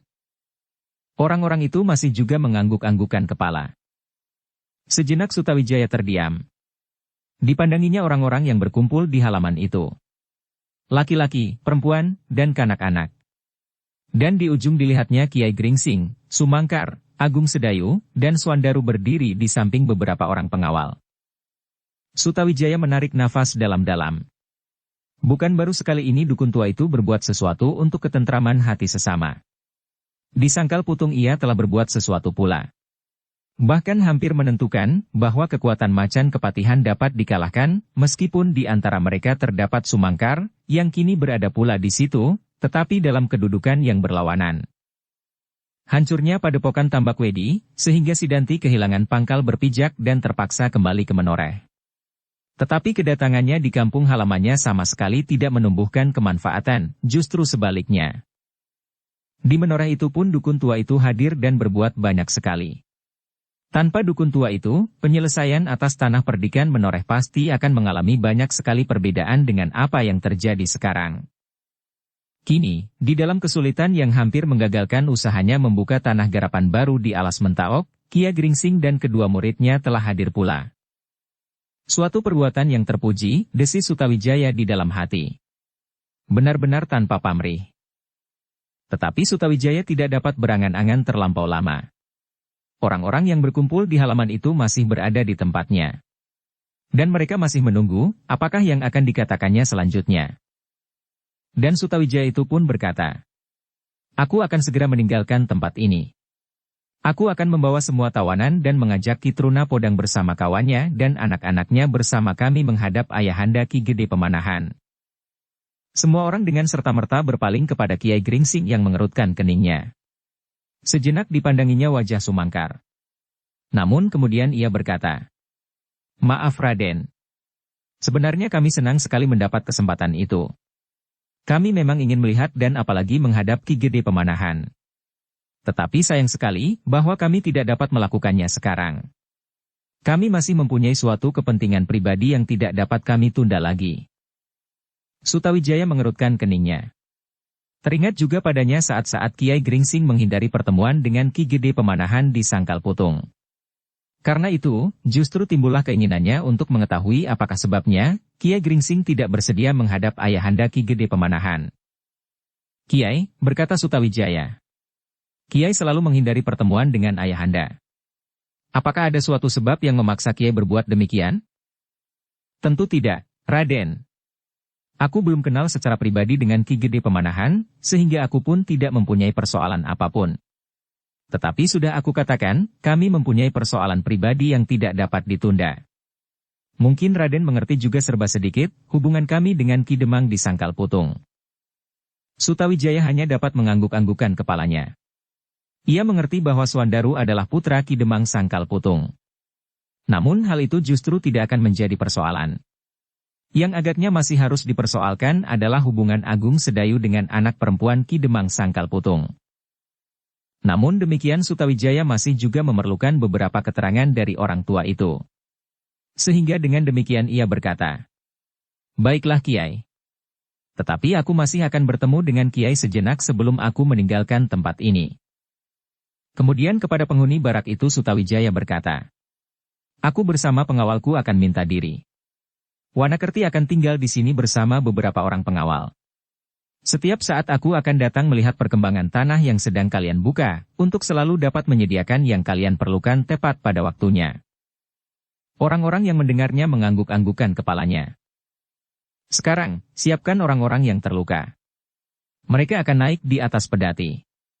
Dan aku minta maaf kepada tawanan-tawanan yang harus kami perlakukan dengan agak tertib, karena kami kekurangan orang yang dapat mengamat-amat kalian, sehingga kami terpaksa mempergunakan tali-tali untuk sementara." Para tawanan saling berpandangan sejenak. Namun mereka pun kemudian menundukkan kepala mereka. "Kita akan segera berangkat," berkata Sutawijaya kemudian. Lalu kepada pengawalnya ia berkata, "Siapkan semuanya sebaik-baiknya." Tetapi sebelum berangkat Sutawijaya melangkah mendekati Kiai Gringsing sambil berbisik, "Mataram memerlukan bantuan kalian. Dan agaknya kalian sudah mulai di daerah yang sedang dibuka ini. Kami mengucapkan terima kasih. Tetapi kami masih mengharap bantuan yang jauh lebih besar." Kiai Gringsing tertawa. "Apakah yang dapat kami lakukan? Kami adalah orang-orang kecil yang tidak banyak dapat berbuat. Namun demikian, biarlah kami berusaha berbuat sebaik-baiknya untuk membantu perkembangan tanah ini. Terima kasih, lalu.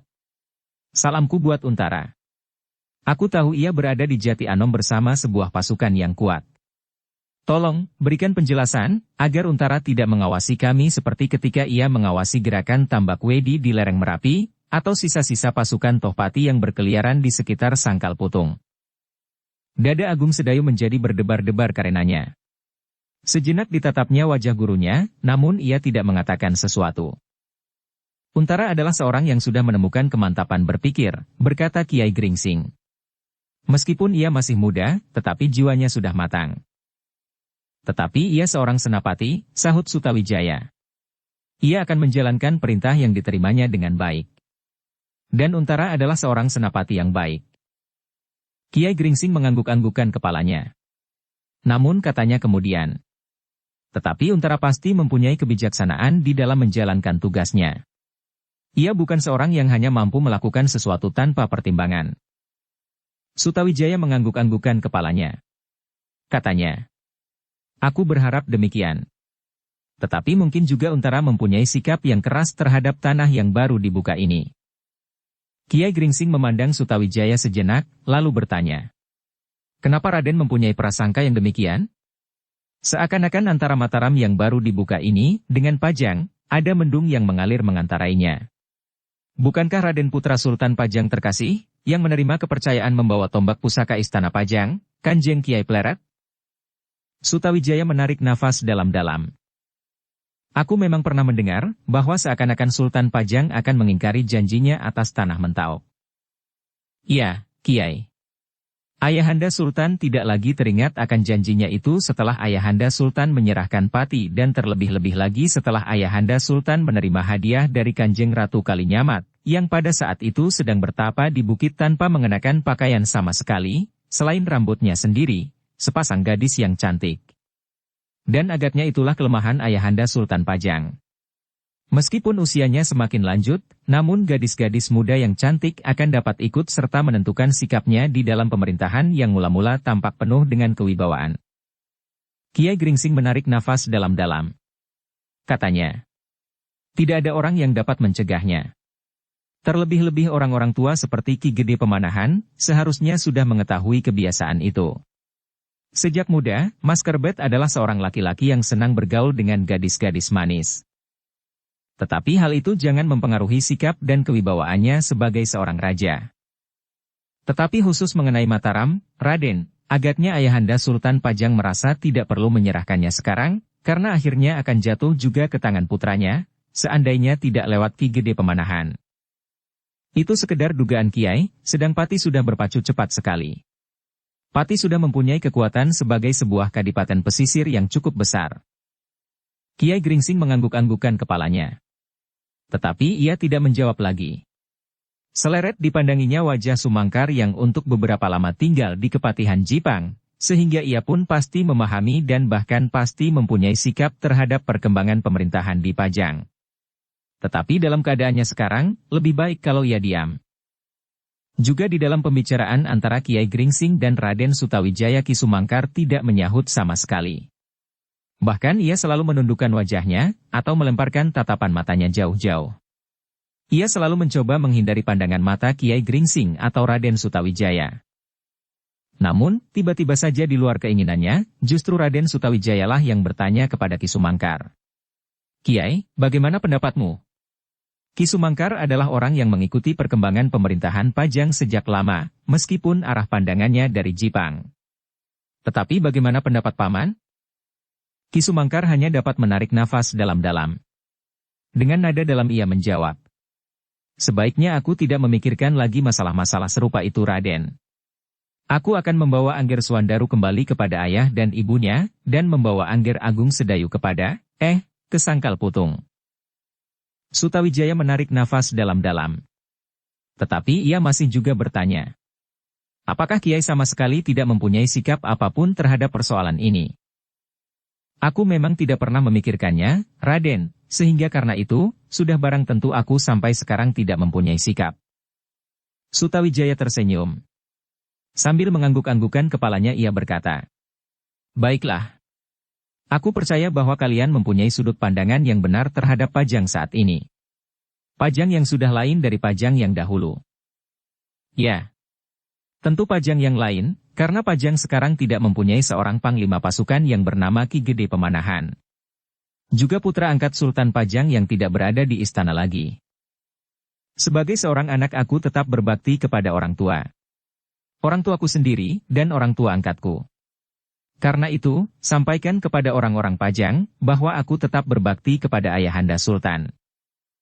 Tetapi sebagai seorang prajurit yang bercita-cita untuk membuka alas Mentaok, Raden sudah menempuh jalan sendiri. Sutawijaya menarik nafas dalam-dalam. Sambil mengangguk-angguk sekali lagi ia berkata, baiklah. Tetapi kalian tidak akan salah menilai apa yang sedang kami lakukan di sini. Demikian juga hendaknya Untara dan pasukannya yang mendapat beban di daerah selatan ini. Baiklah, Raden. Aku akan mencoba. Aku pun percaya bahwa sebenarnya tidak ada persoalan antara dua daerah ini. Memang hati kita sebagai manusia kadang-kadang dicengkam oleh berbagai macam perasaan. Namun karena kita mempunyai nalar pertimbangan, maka kita harus dapat menemukan keseimbangan dari perasaan kita itu. Terima kasih, Kiai. Aku akan selalu mencoba mencari keseimbangan itu. Perasaan yang barangkali terlalu meluap-luap, atau bahkan sebaliknya telah membeku sama sekali. Kiai Gringsing mengerutkan keningnya, namun ia pun kemudian tersenyum sambil berkata, "Kau dan Ayahanda Ki Gede Pemanahan pasti tidak kurang bijaksana menanggapi masalah ini." Sutawijaya pun tersenyum pula. Katanya, Mudah-mudahan kami masih dapat melihat perbedaan antara salah dan benar, antara baik dan buruk. Sudah tentu bukan saja penilaian atas kepentingan pribadi kami semata-mata, tetapi lebih dari itu kepentingan bagi kita semua, bagi rakyat Pajang pada umumnya. Iya. Demikianlah. Dan aku percaya bahwa kau dan Ayahanda akan menemukan keseimbangan itu. Sutawijaya tidak mempersoalkannya lagi. Sudah tentu bahwa ia tidak akan dapat membentuk sikap di dalam hati Kiai Gringsing dan Sumangkar. Mereka pasti mempunyai sikap sendiri yang telah matang di dalam diri mereka. Karena itulah maka Sutawijaya pun segera minta diri. Semuanya telah siap di halaman barak itu. Orang-orang yang terluka telah berada di dalam pedati. Tawanan-tawanan yang terpaksa masih harus diikat tangannya, karena tidak cukup banyak orang yang mengawasi mereka, seandainya mereka tidak terikat. Sejenak kemudian maka Sutawijaya bersama rombongannya itu pun meninggalkan barak itu. Beberapa pengawal berkuda berada di depan, kemudian yang lain di belakang, dan di sisi sebelah menyebelah dari rombongan itu. Kepergian Sutawijaya menumbuhkan harapan baru bagi barak terpencil itu. Ia pasti tidak akan melupakan daerah yang baru dibuka itu untuk seterusnya, sehingga peralatan mereka pasti akan menjadi semakin cukup. Selain itu, mereka pun telah mendapat beberapa macam senjata yang baik, yang dapat mereka pergunakan untuk melindungi diri mereka setiap saat. Memang pasti masih ada sisa-sisa anak buah Kiai Damar dan Kiai Telapak Jalak, yang meskipun sudah kehilangan induknya, tetapi mereka masih juga bergerak tanpa tujuan. Sekedar melepaskan dendam atau tujuan-tujuan kejahatan semata-mata. Namun Kiai Gringsing masih selalu mengatakan kepada para pengawal, "Telapak Jalak mungkin bukan orang terakhir. Namun setidak-tidaknya pekerjaanmu sudah menjadi semakin ringan untuk beberapa lama." Meskipun demikian, kesempatan ini adalah kesempatan penempaan lahir dan batin bagi orang-orang di barak ini. Mereka baru saja menemukan dirinya kembali. Kemenangan itu telah membuat mereka sadar bahwa mereka pun laki-laki. Pupuklah dan binalah dari hari ke hari. Mereka akan menjadi pembantu-pembantu yang baik. Anak-anak mudanya tidak akan lagi mempercayakan keselamatan dirinya dan keluarganya kepada orang lain, selain kepada diri mereka sendiri. Para pengawal itu pun mengangguk-anggukkan kepalanya. Di mata mereka orang tua itu kini bukan lagi seorang gembala yang sekedar ingin mendapat tanah garapan di daerah baru ini dan bernama Truna Pedang. "Tetapi bukankah Kiai akan tinggal bersama kami di sini untuk beberapa lama?" bertanya salah seorang dari mereka. "Sayang, kami masih mempunyai tugas tertentu. Kami akan pergi ke Sangkal Putung untuk menyelesaikan tugas ini." "Meskipun tugas pribadi," jawab Kiai Gringsing sambil tersenyum. "Tugas yang tidak dapat lagi ditunda-tunda," sambung Suandaru, "lalu, terutama bagi kakangku ini." "Ah kau," desis Agung Sedayu. "Kau sudah terlampau rindu pada bunyi angkup di kampung halaman. Kenapa hanya aku?" "Ya, sekedar angkup nangka dan barangkali bunyi pengeret menjelang senja. Tetapi kau lain." "Ah." Agung Sedayu tidak menyahut lagi. Kalau ia masih juga menjawab, tentu Suandaru akan semakin berkepanjangan. Karena itu, maka Agung Sedayu lebih senang berdiam diri. "Jadi, Kiai berdua dan anak-anak muda ini benar-benar akan segera meninggalkan kami di sini?" bertanya salah seorang pengawal. "Terpaksa sekali.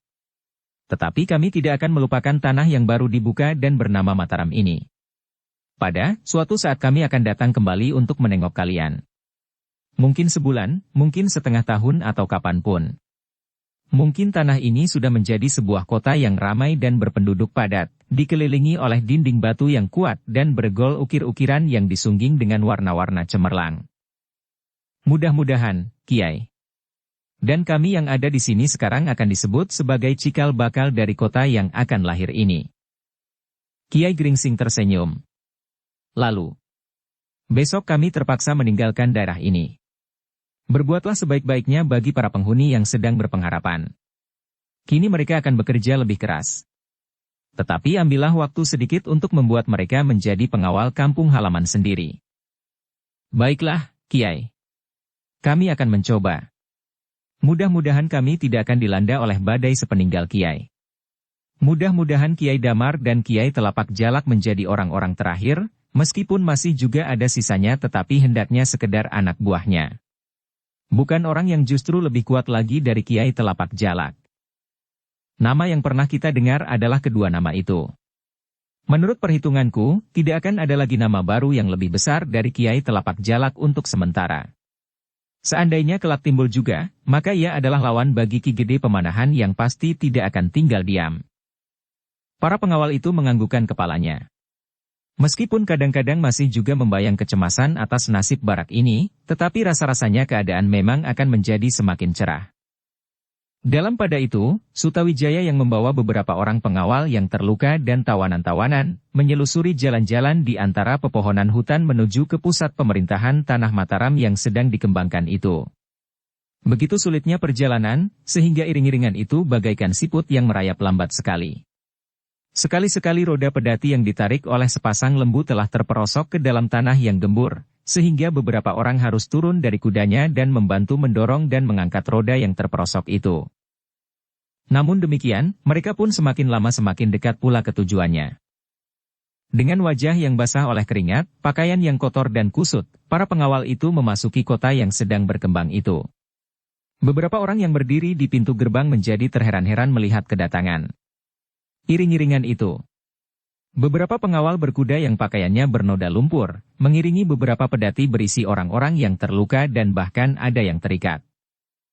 Tetapi cerita tentang tawanan, orang-orang terluka, dan bahkan cerita tentang hantu-hantuan yang selama ini mencemaskan hati itu segera tersiar dari telinga ke telinga. Bahkan beberapa orang segera mengetahui, mereka yang tertawan itu adalah hantu-hantu yang selama ini membayangi tanah yang baru dibuka itu. Oh, jadi merekakah hantu-hantu itu? Bertanya salah seorang yang menjadi terheran-heran. Tetapi kenapa mereka dapat tertangkap dan bahkan terikat? Sama sekali bukan hantu. Tetapi mereka menakut-nakuti seakan-akan mereka adalah hantu-hantu yang berkuasa. Yang dapat melenyapkan diri, dapat berubah bentuk dan berkuda sembrani. Jadi sekedar hantu-hantuan. Ya. Setan alas. Dan hampir setiap orang menjadi ketakutan, terutama mereka yang sedang membuka tanah garapan baru. Beberapa orang yang tidak tahan lagi terhadap gangguan hantu-hantu itu telah mengurungkan niatnya dan meninggalkan tanah yang sedang dibuka itu. Kawannya hanya sekedar mengangguk-anggukan kepalanya, karena sebenarnya ia sendiri termasuk orang yang menyingkir dan lebih senang tinggal di tempat yang menjadi ramai meskipun hanya sekedar menjadi pekerja pada seorang pemilik kebun kelapa yang luas. Dalam pada itu, setelah menyerahkan para tawanan kepada para pengawal, maka Sutawijaya pun langsung menghadap kepada ayahanda Ki Gede Pemanahan untuk memberikan keterangan tentang orang-orang itu. Dengan wajah yang tegang Ki Gede Pemanahan mendengarkan laporan putranya. Sekali-sekali ia mengangguk-anggukan kepalanya, namun kemudian ia menarik nafas dalam-dalam. Adalah kebetulan sekali orang tua itu ada di sana, berkata Ki Gede Pemanahan. Kalau tidak, maka semuanya pasti akan gagal. Dan ada kemungkinan pula, kau tidak akan kembali lagi kepadaku. Ya, ayah, memang suatu kebetulan. Tetapi aku memang pernah minta kepada mereka untuk membantuku ketika mereka berada di tanah perdikan menoreh. Ya. Tetapi hal ini menjadi suatu pelajaran bagi kita. Aku merasa lengah menghadapi keadaan ini. Aku kira persoalannya tidak akan menjadi begitu jauh dan dalam. Ternyata di balik hutan ini bersembunyi orang-orang sekuat Kiai Damar dan Kiai Telapak Jalak. Seharusnya aku sendiri terjun ke dalam pertempuran itu. Kini aku merasa bahwa seakan-akan aku acuh tidak acuh terhadap tanah yang justru sedang dibuka ini. Tanah yang telah menumbuhkan ketegangan antara kita dengan Sultan Pajang. Sutawijaya tidak menyahut. Ia mengerti, kenapa ayahnya menyesal bahwa ia seakan-akan tidak berbuat apa-apa sama sekali untuk menghadapi Kiai Damar dan Kiai Telapak Jalak. Bahkan orang lain yang hampir tidak berkepentingan itulah yang telah menyelesaikan. Sutawijaya, berkata Ki Gede Pemanahan, aku harus menemuinya. Aku harus mengucapkan terima kasih kepadanya. Aku sudah mengundang mereka untuk datang kemari, ayah, sahut Sutawijaya. Tetapi Kiai Gringsing agaknya berkeberatan. Ia harus segera pergi ke Sangkal Putung. Karena Ki Demang di Sangkal Putung sudah menunggu anaknya dengan cemas. Suandaru sudah terlampau lama pergi meninggalkan ayah dan ibunya. Aku merasa lengah menghadapi keadaan ini. Aku kira persoalannya tidak akan menjadi begitu jauh dan dalam. Ternyata di balik hutan ini bersembunyi orang-orang sekuat Kiai Damar dan Kiai Telapak Jalak. Seharusnya aku sendiri terjun ke dalam pertempuran itu. Kini aku merasa bahwa seakan-akan aku acuh tidak acuh terhadap tanah yang justru sedang dibuka ini. Tanah yang telah menumbuhkan ketegangan antara kita dengan Sultan Pajang. Apakah mereka sudah berangkat? Aku tidak tahu, Ayah. Tetapi mereka masih akan tinggal beberapa lama di barak itu. Ki Gede Pemanahan merenung sejenak. Orang tua itu menimbulkan berbagai persoalan di dalam hatinya. Disangkal Putung Kiai Gringsing telah menghindari pembicaraan dengan dirinya sehingga ia tidak dapat mengucapkan terima kasih kepadanya, meskipun Kiai Gringsing telah ikut serta menyelesaikan persoalan Macan Kepatihan. Kemudian masih banyak lagi yang dilakukannya yang langsung bersinggungan dengan tugasnya sebagai Panglima Prajurit Pajang pada waktu itu. Tanpa Kiai Gringsing, agaknya Tambak Wedi masih belum juga dapat selesai secepat itu, meskipun Ki Tambak Wedi dan Sidanti saat itu berhasil meloloskan diri.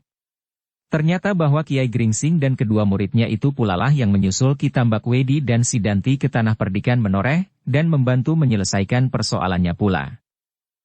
Sutawijaya, berkata Ki Gede Pemanahan pula.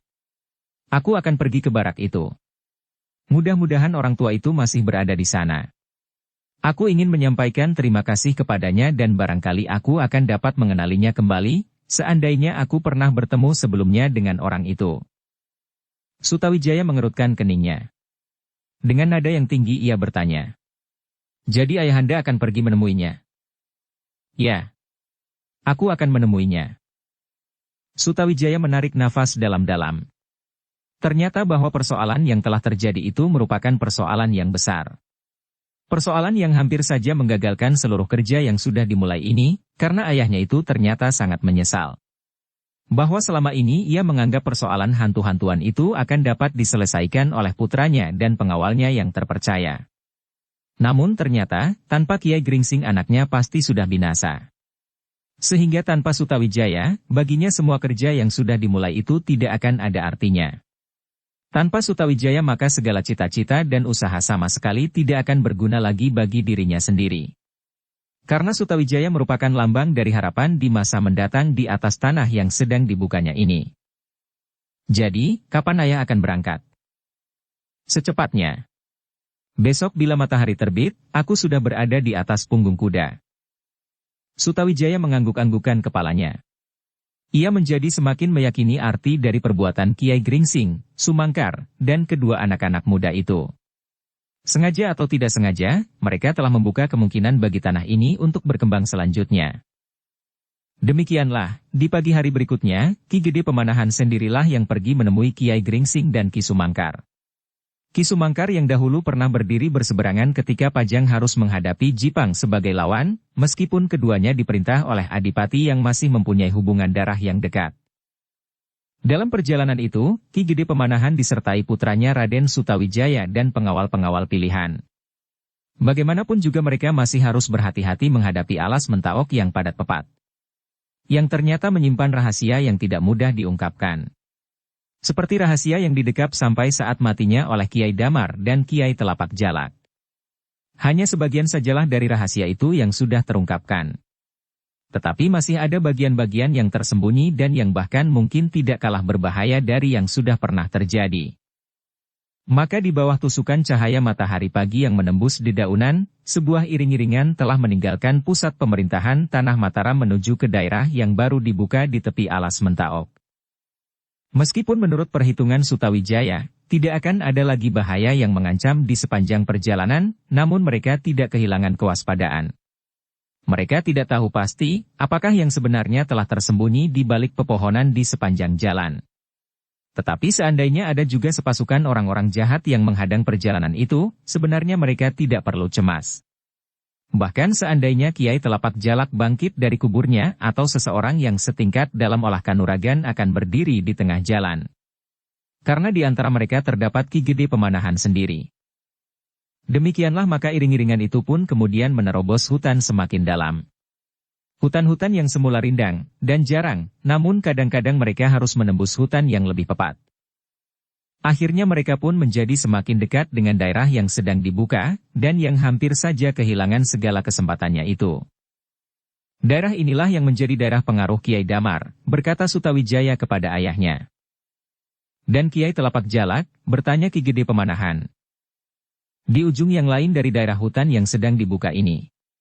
Ternyata mereka telah digerakkan oleh satu tangan. Mungkin Kiai Telapak Jalak sendiri, tetapi mungkin masih ada orang lain. Rahasia itulah yang masih harus kita singkapkan. Namun agaknya kekuatan mereka telah hancur bersama kematian Kiai Damar dan Kiai Telapak Jalak. Dan mereka memerlukan waktu yang panjang untuk memulainya lagi. Mereka tidak akan dapat mempergunakan cara yang lama, menakut-nakuti dengan kedok hantu-hantuan yang naik kuda sembrani. Ki Gede Pemanahan mengangguk-anggukkan kepalanya. Dan selama ini kita pun ikut juga percaya kepada hantu-hantu itu, bertanya Ki Gede Pemanahan. Aku selalu berusaha menemukan mereka, ayah. Hampir setiap kali aku meronda. Tetapi aku tidak pernah menemukannya. Dan para pemimpin pengawal mulai menghubungi Kiai Telapak Jalak dan Kiai Damar. Kami mencoba menenteramkan hati mereka yang ketakutan. Tetapi hasilnya justru sebaliknya.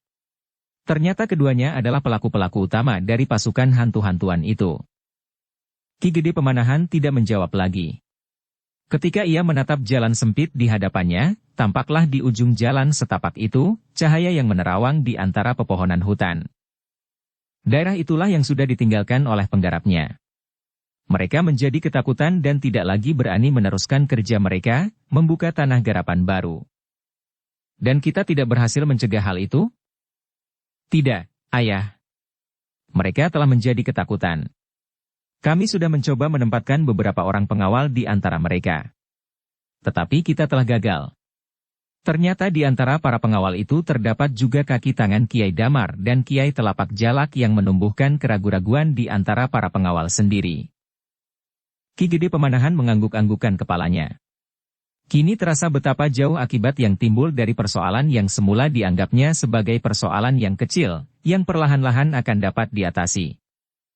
Sejenak kemudian mereka pun melintasi daerah yang sudah mulai dibuka. Pepohonan yang besar sudah roboh membujur lintang.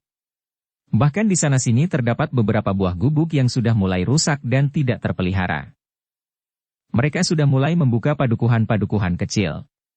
Tetapi mereka segera menarik diri ketika mereka merasa diganggu oleh hantu-hantu, berkata Sutawijaya pula. Ternyata keterangan yang selama ini kau berikan kepadaku tidak lengkap Sutawijaya. Kau tidak menggambarkan apa yang terjadi sebenarnya. Bukan maksudku, ayah.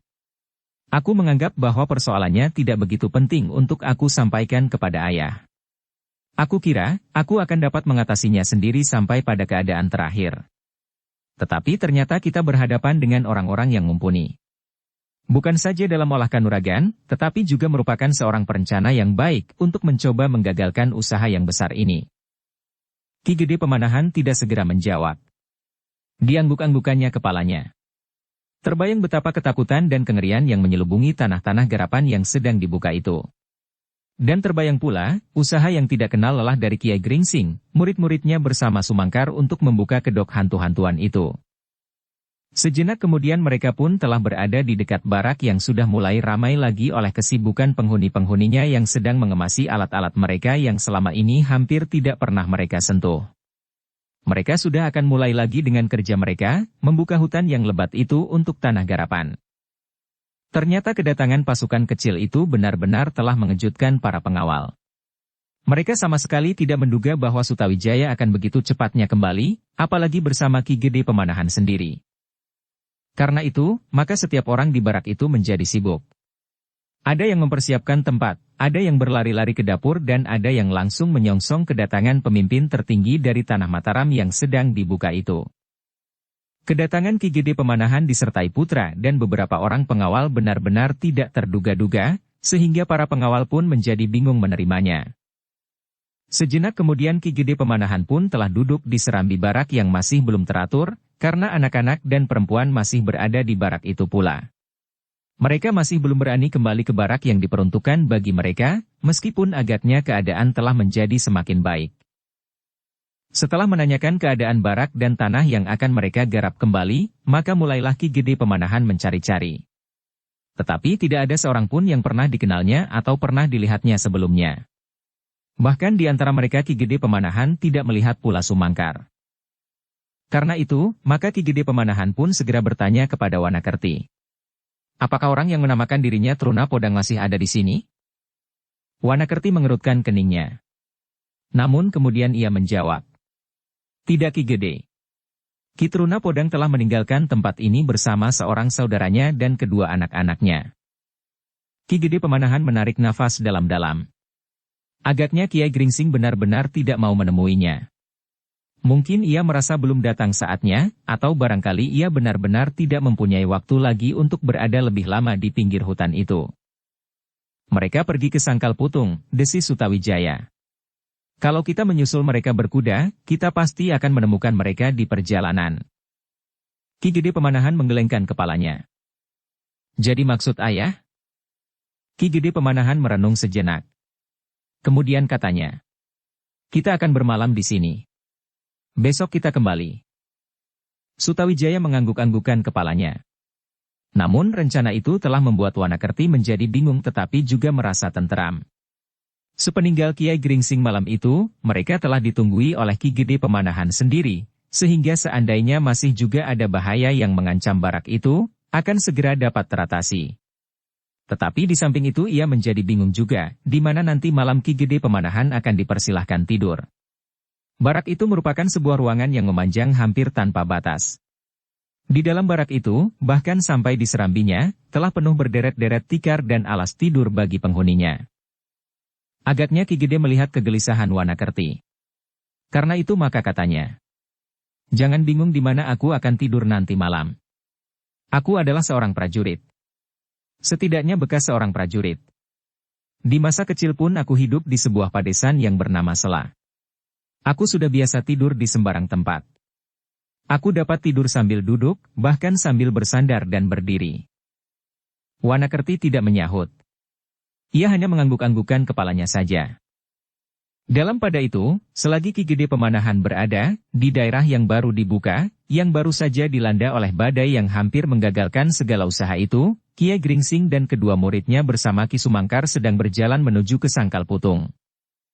Mereka berangkat hampir bersamaan waktunya dengan keberangkatan Ki Gede Pemanahan dari pusat pemerintahan Tanah Mataram. Tetapi jarak yang ditempuh oleh Kiai Gringsing lebih panjang dari jarak yang dilalui oleh Ki Gede Pemanahan. Apalagi Kiai Gringsing bersama murid-muridnya dan Sumangkar hanya sekedar berjalan kaki, sedang Ki Gede Pemanahan dan pengiringnya naik di atas punggung kuda. Perjalanan yang sedang dilakukan itu merupakan perjalanan yang mendebarkan hati bagi Swandaru dan Agung Sedayu. Swandaru tiba-tiba saja merasa rindu kepada ayah dan ibunya, kepada adiknya dan kawan-kawannya bermain. Sedang Agung Sedayu mulai dibayangi oleh wajah Sekar Mirah. Wajah yang kadang-kadang lunak dan lembut, tetapi kadang-kadang menyala seperti api yang berkobar-kobar. Tatapan matanya yang kadang-kadang tampak redup itu dapat dengan tiba-tiba pula memancarkan sikapnya yang angkuh dan tinggi hati. Agung Sedayu menarik nafas dalam-dalam.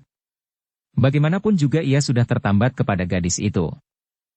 Tidak ada manusia yang sempurna, berkata Agung Sedayu di dalam hatinya, tentu ada kelebihan dan kekurangan. Demikian juga pada Sekar Mirah.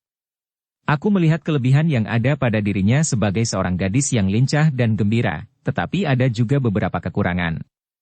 Namun mudah-mudahan aku kelak akan dapat menuntunnya. Membina kelebihan-kelebihan yang ada padanya, dan menyingkirkan kekurangan-kekurangannya, meskipun tidak sempurna. Namun tiba-tiba di luar kehendaknya sendiri, terbayang pula wajah seorang gadis lain yang mereka tinggalkan di tanah perdikan menoreh. Gadis yang mempunyai sifat yang berbeda dengan Sekar Mirah.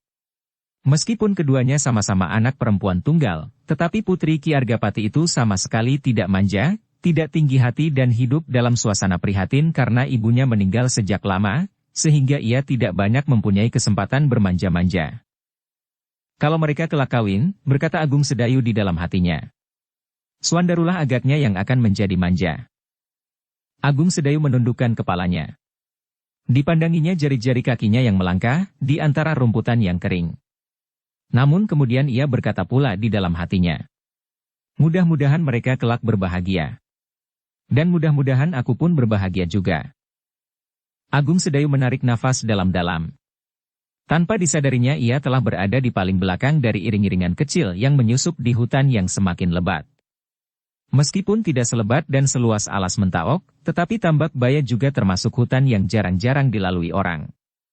Bahkan kadang-kadang beberapa orang perampok telah menunggu di pinggir jalan setapak di tengah-tengah hutan. Apabila ada beberapa orang pedagang yang lewat, maka kadang-kadang mereka berani mengganggu dan merampas barang-barang yang dibawanya. Tetapi pada umumnya pedagang-pedagang yang berani lewat Alas Tambak Baya adalah pedagang-pedagang pang percaya kepada kemampuan diri atau membawa beberapa orang yang dapat melindungi mereka dari para penjahat itu. Tetapi iring-iringan itu sama sekali tidak perlu menghiraukan apakah mereka akan bertemu dengan penjahat atau tidak. Mereka sama sekali tidak membawa barang-barang yang berharga selain senjata masing-masing. Dan agaknya tidak ada sekelompok penjahat di Alas Mentaok pun yang dapat mengganggu iring-iringan yang terdiri dari 4 orang itu. Tetapi mereka adalah Kiai Gringsing dan 2 muridnya serta Ki Sumangkar. Ketika mereka sampai di tengah-tengah Alas Mentaok, mereka pun tertegun sejenak ketika mereka mendengar suara gemermang di hadapan mereka. Kiai Gringsing yang berjalan di paling depan berpaling. Sambil menunjuk ia berkata, "Aku kira serombongan pedagang yang lewat." "Iya," jawab Sumangkar. "Kalau mereka penjahat, mereka tidak akan berbicara di antara mereka selagi ada orang lewat." "Tetapi kita harus berhati-hati," desis Kiai Gringsing yang mendengar desir dedaunan di sekitarnya. Namun ia berdiri saja di tempatnya, seperti juga Sumangkar dan kedua muridnya, seolah-olah mereka sama sekali tidak mengetahuinya. Sejenak kemudian beberapa orang bersenjata bermunculan di sekitarnya. 5 orang. "Hi, siapakah kalian?" bertanya salah seorang. Kiai Gringsing mengerutkan keningnya. Kini ia mengerti bahwa orang-orang yang bergeremang itu sengaja menarik perhatian mereka, agar kedatangan kawan-kawannya yang mengepung itu tidak diketahui. "Siapa?" bentak salah seorang dari mereka. Kiai Gringsing masih belum menjawab. Diamatinya saja mereka seorang demi seorang. Dalam pada itu suara orang-orang yang bergeremang itu pun menjadi semakin dekat. Ketika terdengar seorang dari mereka bersiul maka salah seorang dari kelima orang bersenjata itu pun menjawab dengan sebuah siulan pula. Sejenak kemudian muncullah beberapa orang menuntun beberapa ekor kuda kerdil yang dimuati dengan berbagai macam barang. Mereka benar pedagang-pedagang yang menyeberang hutan Mentaok bersama beberapa orang pengawal. Beberapa orang di antara mereka ternyata bersenjata pula, dan ikut serta mengepung Kiai Gringsing bersama murid-muridnya dan Ki Sumangkar. "Kalian belum menjawab. Siapakah kalian?" "Namaku Truna Podang," jawab Kiai Gringsing. Orang-orang itu saling berpandangan sejenak. Lalu salah seorang bertanya pula. "Apa maksudmu berada di tengah-tengah hutan ini?" "Kami akan pergi ke Sangkal Putung." "Jadi kalian bukan penjahat yang akan menyamun kami?" Kiai Gringsing menggelengkan kepalanya. "Tidak. Tidak. Dan kalian tidak takut berjalan hanya berempat di hutan Tambak Baya ini?" bertanya yang lain. "Kenapa takut? Di hutan ini kadang-kadang ada perampok dan penyamun. Kami tidak membawa apapun juga. Seandainya kami bertemu dengan perampok atau penyamun, maka apa yang dimintanya akan kami berikan. Kalau nyawamu, apa boleh buat?" Orang-orang itu saling berpandangan sejenak.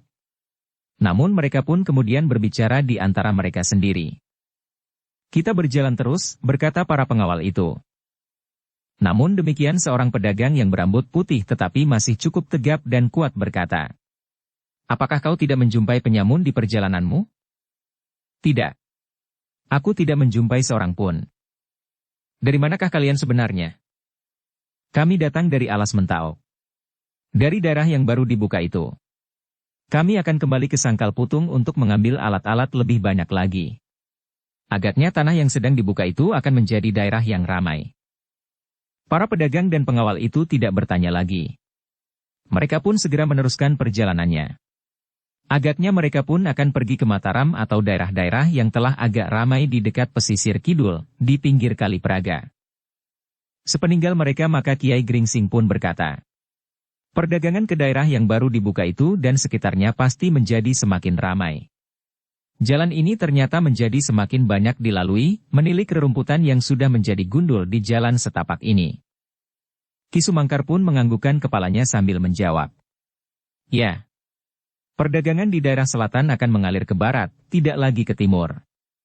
Namun dengan demikian ketegangan antara daerah-daerah yang berkepentingan pun kian menjadi-jadi. Mudah-mudahan tidak menumbuhkan persoalan yang sama tidak dikehendaki. Sumangkar masih ingin menjawab.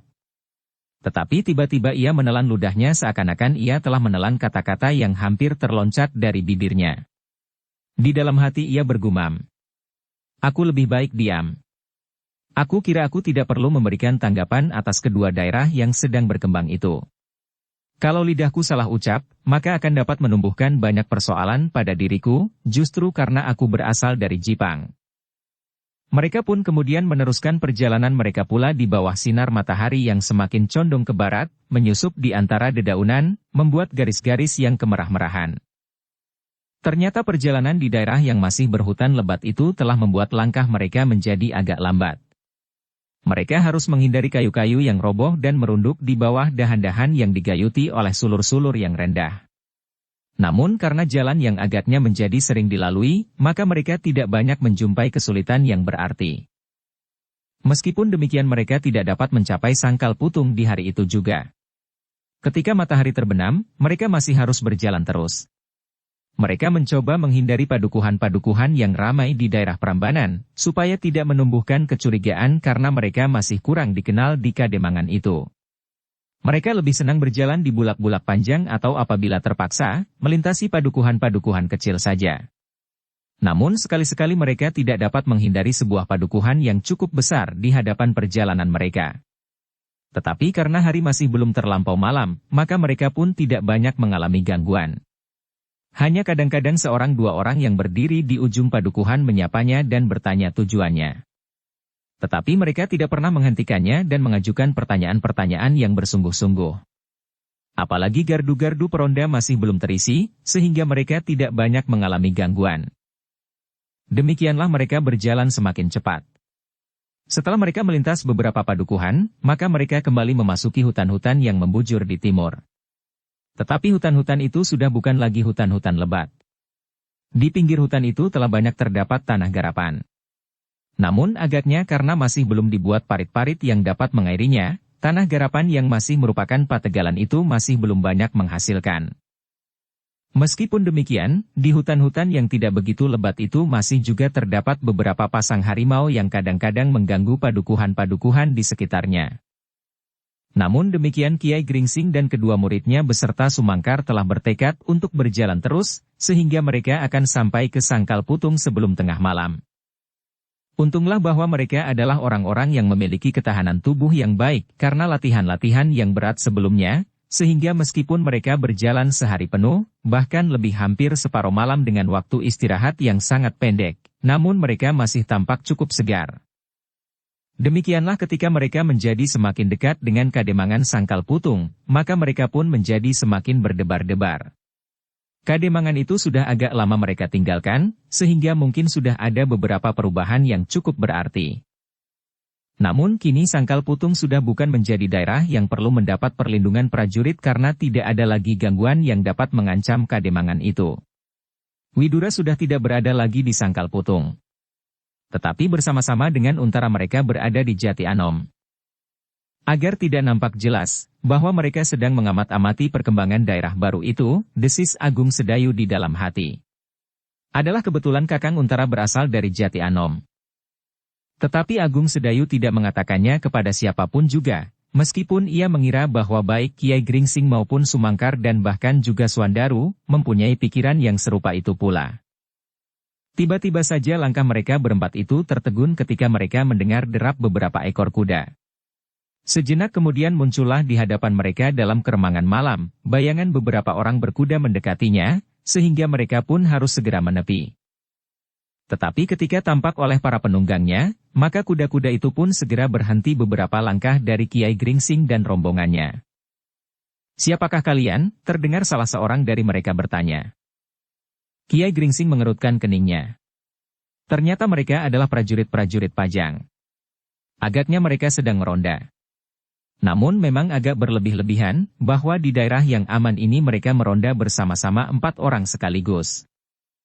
Tetapi mungkin juga mereka mempunyai kepentingan lain, desis Kiai Gringsing di dalam hatinya. Siapa? Prajurit itu mengulangi. Kami orang-orang Sangkal Putung, Tuan, jawab Kiai Gringsing.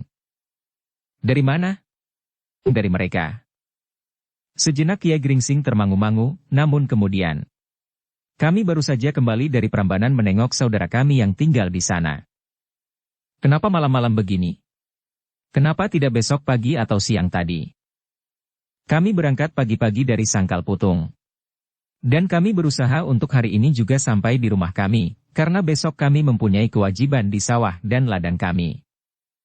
Sejenak prajurit-prajurit itu mengamat-amati Kiai Gringsing dan kawan-kawannya. Karena tidak ada yang mencurigakan, maka prajurit-prajurit itu pun kemudian berkata, hati-hatilah. Kiai Gringsing memandang orang-orang berkuda itu sejenak.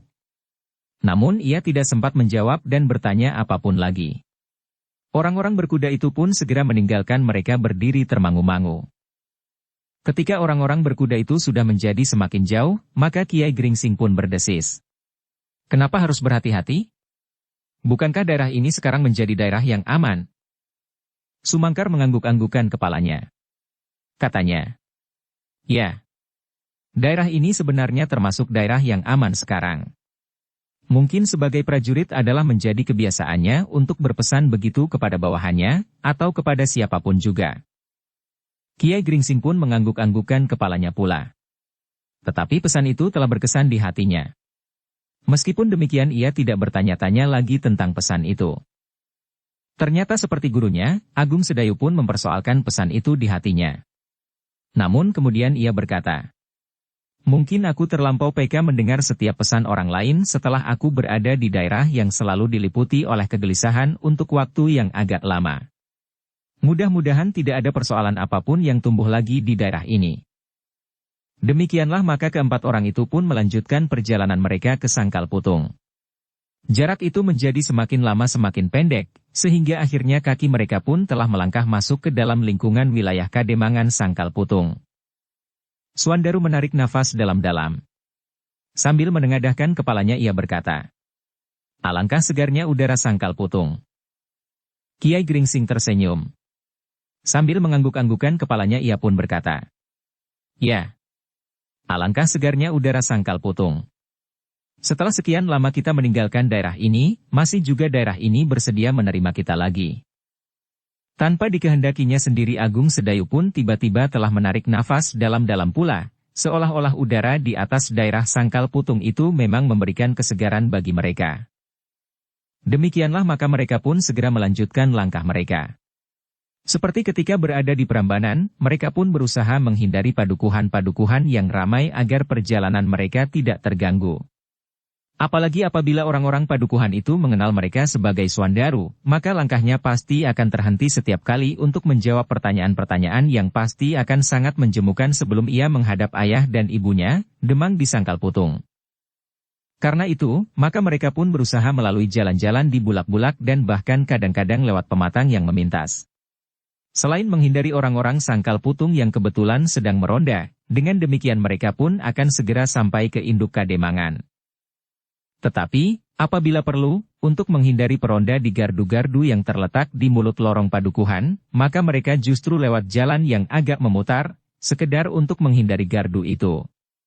Sebab Suandaru menganggap bahwa di gardu-gardu itu pasti masih banyak anak-anak muda yang sedang meronda atau sekedar duduk sambil berbicara bersama kawan-kawannya. Dengan demikian maka perjalanan mereka benar-benar tidak terganggu. Ada juga 1-2 orang yang sedang berada di sawah menunggui air parit yang mengaliri sawahnya itu. Tetapi orang-orang itu agaknya tidak berusaha menyapanya. Bahkan mereka seakan-akan tidak melihat mereka atau sama sekali acuh tidak acuh. Namun sikap-sikap itu tidak begitu menarik perhatian, apalagi Suandaru yang ingin segera sampai ke rumahnya. Menemui ibu bapaknya. Ketika mereka turun ke jalan yang langsung menusuk padukuhan induk Kademangan Sangkal Putung, maka dada Suandaru menjadi semakin berdebar-debar. Juga dada Agung Sedayu. Bahkan terasa kakinya menjadi berat untuk melangkah maju. Berbagai perasaan telah bergulat di dalam dirinya. Tentang dirinya sendiri, tetapi juga tentang pesan Sutawijaya yang tiba-tiba telah meloncat di kepalanya.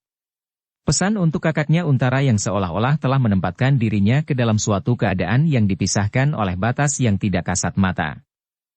Tetapi Agung Sedayu berusaha menenangkan dirinya. Katanya di dalam hati. Biarlah aku pikirkan besok. Aku masih belum akan bertemu dengan Kakang Untara malam ini. Bahkan besok pun belum. Seperti yang mereka duga, maka di regol padukuhan itu masih juga terdapat sebuah gardu yang terisi oleh beberapa orang peronda. Dan mereka berempat tidak akan dapat menghindari para peronda itu, kecuali apabila mereka memasuki padukuhan itu lewat jalan-jalan sempit di antara kebun-kebun yang rimbun. Ternyata bahwa para peronda itu melihat mereka di dalam keremangan malam. Salah seorang dari para peronda itu meloncat turun dari gardu dan berjalan maju beberapa langkah disusul oleh dua orang yang lain. Berhentilah, Kisanak, sapa salah seorang peronda itu, siapakah kalian? Kiai Gringsing, dua orang muridnya dan Sumangkar berhenti beberapa langkah dari peronda itu. Siapakah kalian dan hendak pergi kemana? Kiai Gringsing termangu-mangu sejenak. Namun sudah tentu bahwa kepada orang-orang Sangkal Putung ia tidak akan dapat menyembunyikan diri. Terlebih-lebih lagi Suandaru dan Agung Sedayu yang pasti sudah dikenal oleh anak-anak muda. Karena itu, maka tanpa ragu-ragu lagi ia menjawab. Aku mengantar Putra Ki Demang. Para peronda itu mengangkat wajahnya. Sesuatu terlintas pada kesan di wajah mereka. Bahkan mereka pun saling berpandangan sejenak, lalu salah seorang dari mereka berkata, Putra Ki Demang yang manakah yang kalian maksudkan? Kiai Gringsing menepuk bahu Suandaru, lalu didorongnya anak muda itu maju selangkah sambil berkata, apakah kalian pernah mengenal anak muda yang bulat ini? Para peronda itu termangu-mangu sejenak. Namun kemudian hampir berbareng mereka berdesis. Suandaru. Suandarukah ini? Suandaru tidak menjawab. Ia hanya tersenyum saja melihat tingkah laku para peronda itu. Mereka yang masih berada di atas gardu itu pun segera berloncatan turun. Serentak mereka maju mendekati anak muda yang gemuk itu dan mencoba mengamat-amatinya di dalam keremangan malam. Hi, kaukah Suandaru Geni, seorang anak muda maju. Apakah kau tidak mengenal aku lagi? Jawab Suandaru.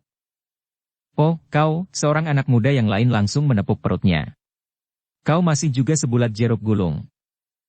Para peronda itu pun segera mengelilingi dan hampir tidak menghiraukan lagi orang-orang yang lain yang datang bersama Suandaru itu. Berebutan mereka memberikan salam dan menepuk bagian-bagian tubuhnya. Pundaknya, lengannya, perutnya bahkan punggungnya.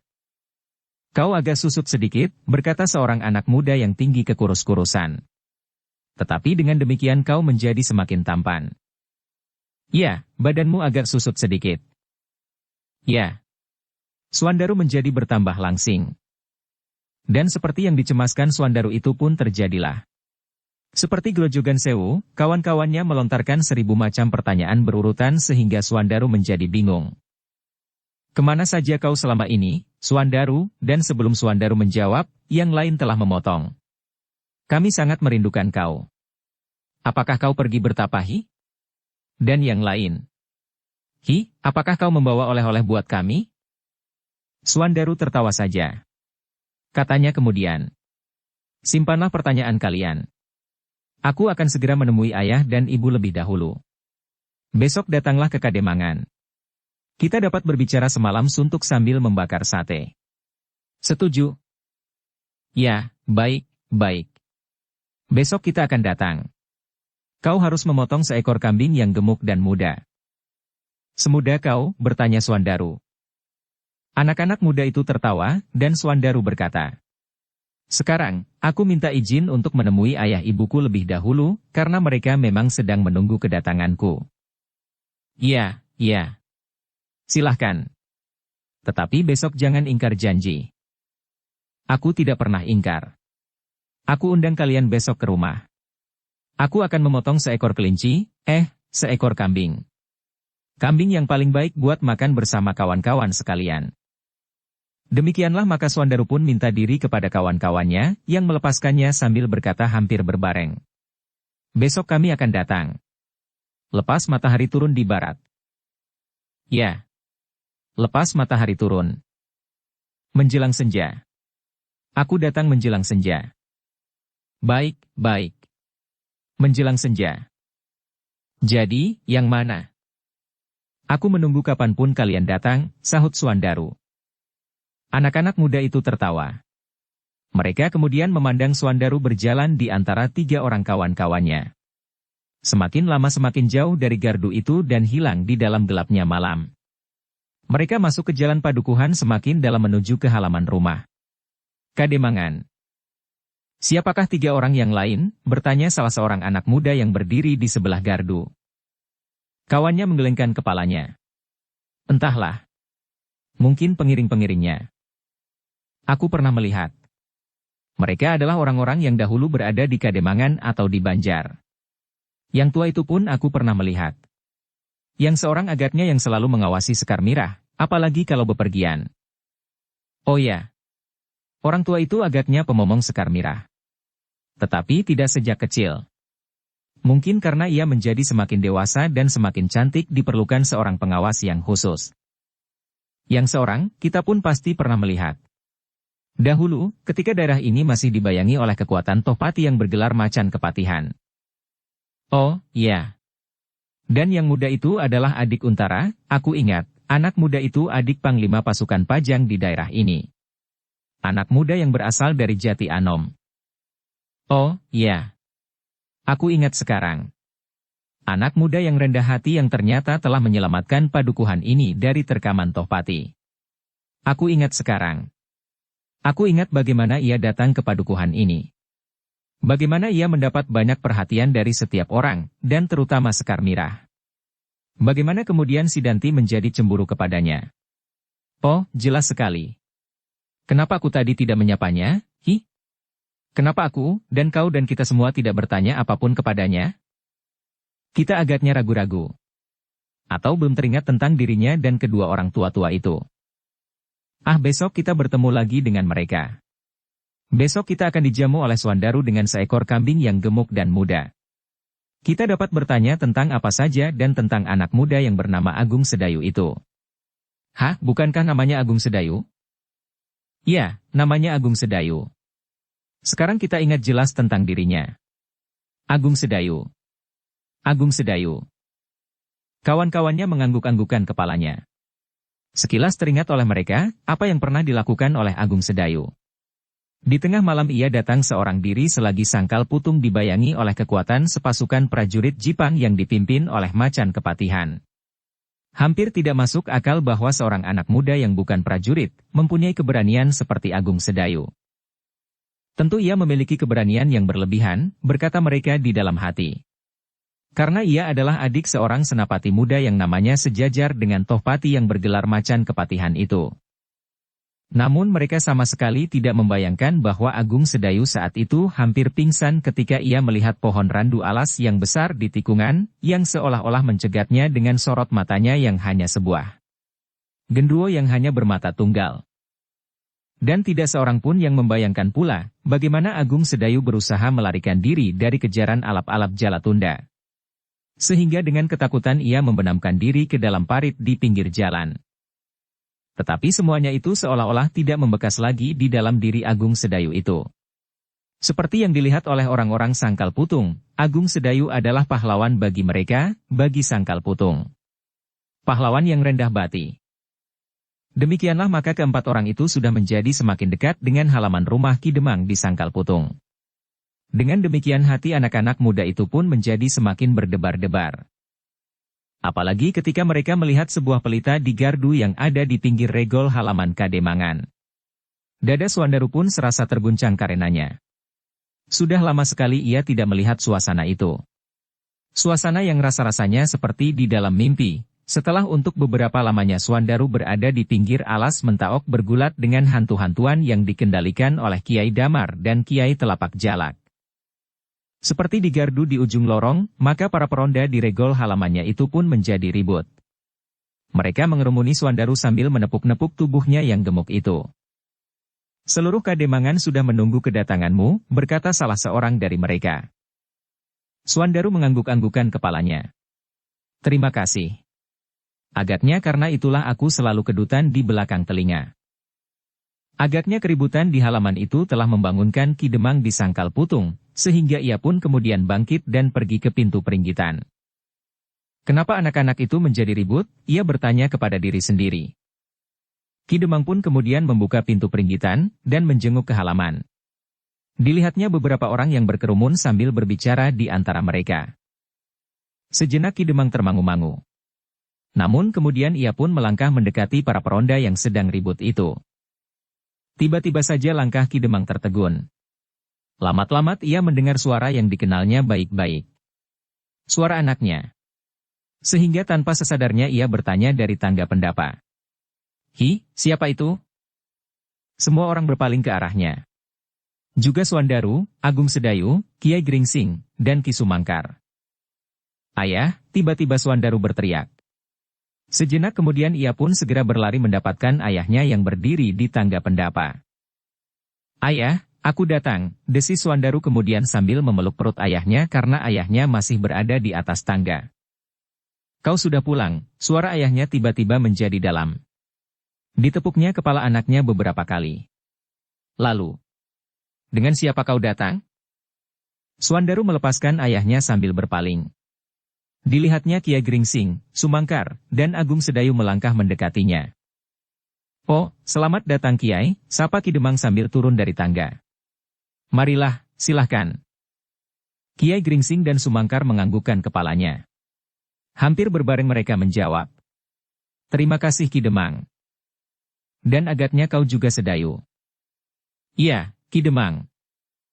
Kakang Sedayu pasti selalu bersama kami," potong Suandaru. "Ia tidak akan berani ditinggalkan dimanapun juga." "Ah," desis Ki Demang, "lalu, marilah. Silahkan, masuk ke peringgitan." Mereka pun kemudian naik ke pendapa dan masuk ke peringgitan. Dengan tergesa-gesa seorang anak muda telah membentangkan tikar yang putih untuk tempat duduk mereka. Tetapi Suandaru tidak ikut duduk bersama mereka. Ia langsung masuk ke ruang dalam sambil memanggil. "Ibu, ibu. Aku sudah datang." Sekar Mirah yang mendengar suara kakaknya segera meloncat dari pembaringannya. Sambil berlari-lari ia mendorong daun pintu biliknya dan langsung pergi ke ruang dalam. Tetapi Suandaru telah masuk ke bilik ibunya. Ketika Sekar Mirah menyusulnya, dilihatnya ibunya yang duduk di pembaringan memeluk kepala kakaknya yang berlutut di hadapannya. "Sudah lama sekali aku menunggu. Aku menjadi cemas kalau terjadi sesuatu atasmu, sehingga aku minta pertolongan Ki Sumangkar untuk mencarimu." Yang pertama bersama dengan Sekar Mirah. Kemudian Ki Sumangkar pergi sendiri. "Apakah kau tidak bertemu dengan orang itu?" berkata ibunya dengan suara serak. "Aku datang bersama Ki Sumangkar, Kakang Agung Sedayu, dan Kiai Gringsing." "Oh," Sekar Mirahlah yang menyahut. "Kau datang bersama Kakang Agung Sedayu?" Suandaru berpaling. Ditatapnya mata Sekar Mirah yang seakan-akan memancar cerah sekali. Karena itu maka timbullah keinginan Suandaru untuk mengganggunya, katanya. "Kenapa kau bertanya tentang Agung Sedayu? Kau belum bertanya tentang aku. Tentang keselamatanku dan keselamatan gurumu." Wajah Sekar Mirah menjadi merah. "Aku memang datang bersama Agung Sedayu. Tetapi anak itu terus pergi ke Jati Anom. Ia sudah terlampau rindu kepada kakaknya Untara dan sanak kadangnya." "Bohong. Ia pasti singgah kemari." "Buat apa singgah kemari? Di sini tidak ada siapapun yang termasuk keluarganya." Sekar Mirah tidak memperdulikannya lagi. Tiba-tiba saja ia berlari keluar. "Mirah, Mirah. Tunggu dulu," panggil Suandaru. "Mirah," panggil ibunya, "jangan tergesa-gesa menemuinya." Tetapi Sekar Mirah tidak mendengarnya. Ia berlari melintasi ruang dalam langsung ke peringgitan. Ia tahu bahwa tamu-tamu itu pasti berada di peringgitan. Bersambung ke bab 146. Dukung kami dengan subscribe, follow, like, komen dan share. Terima kasih.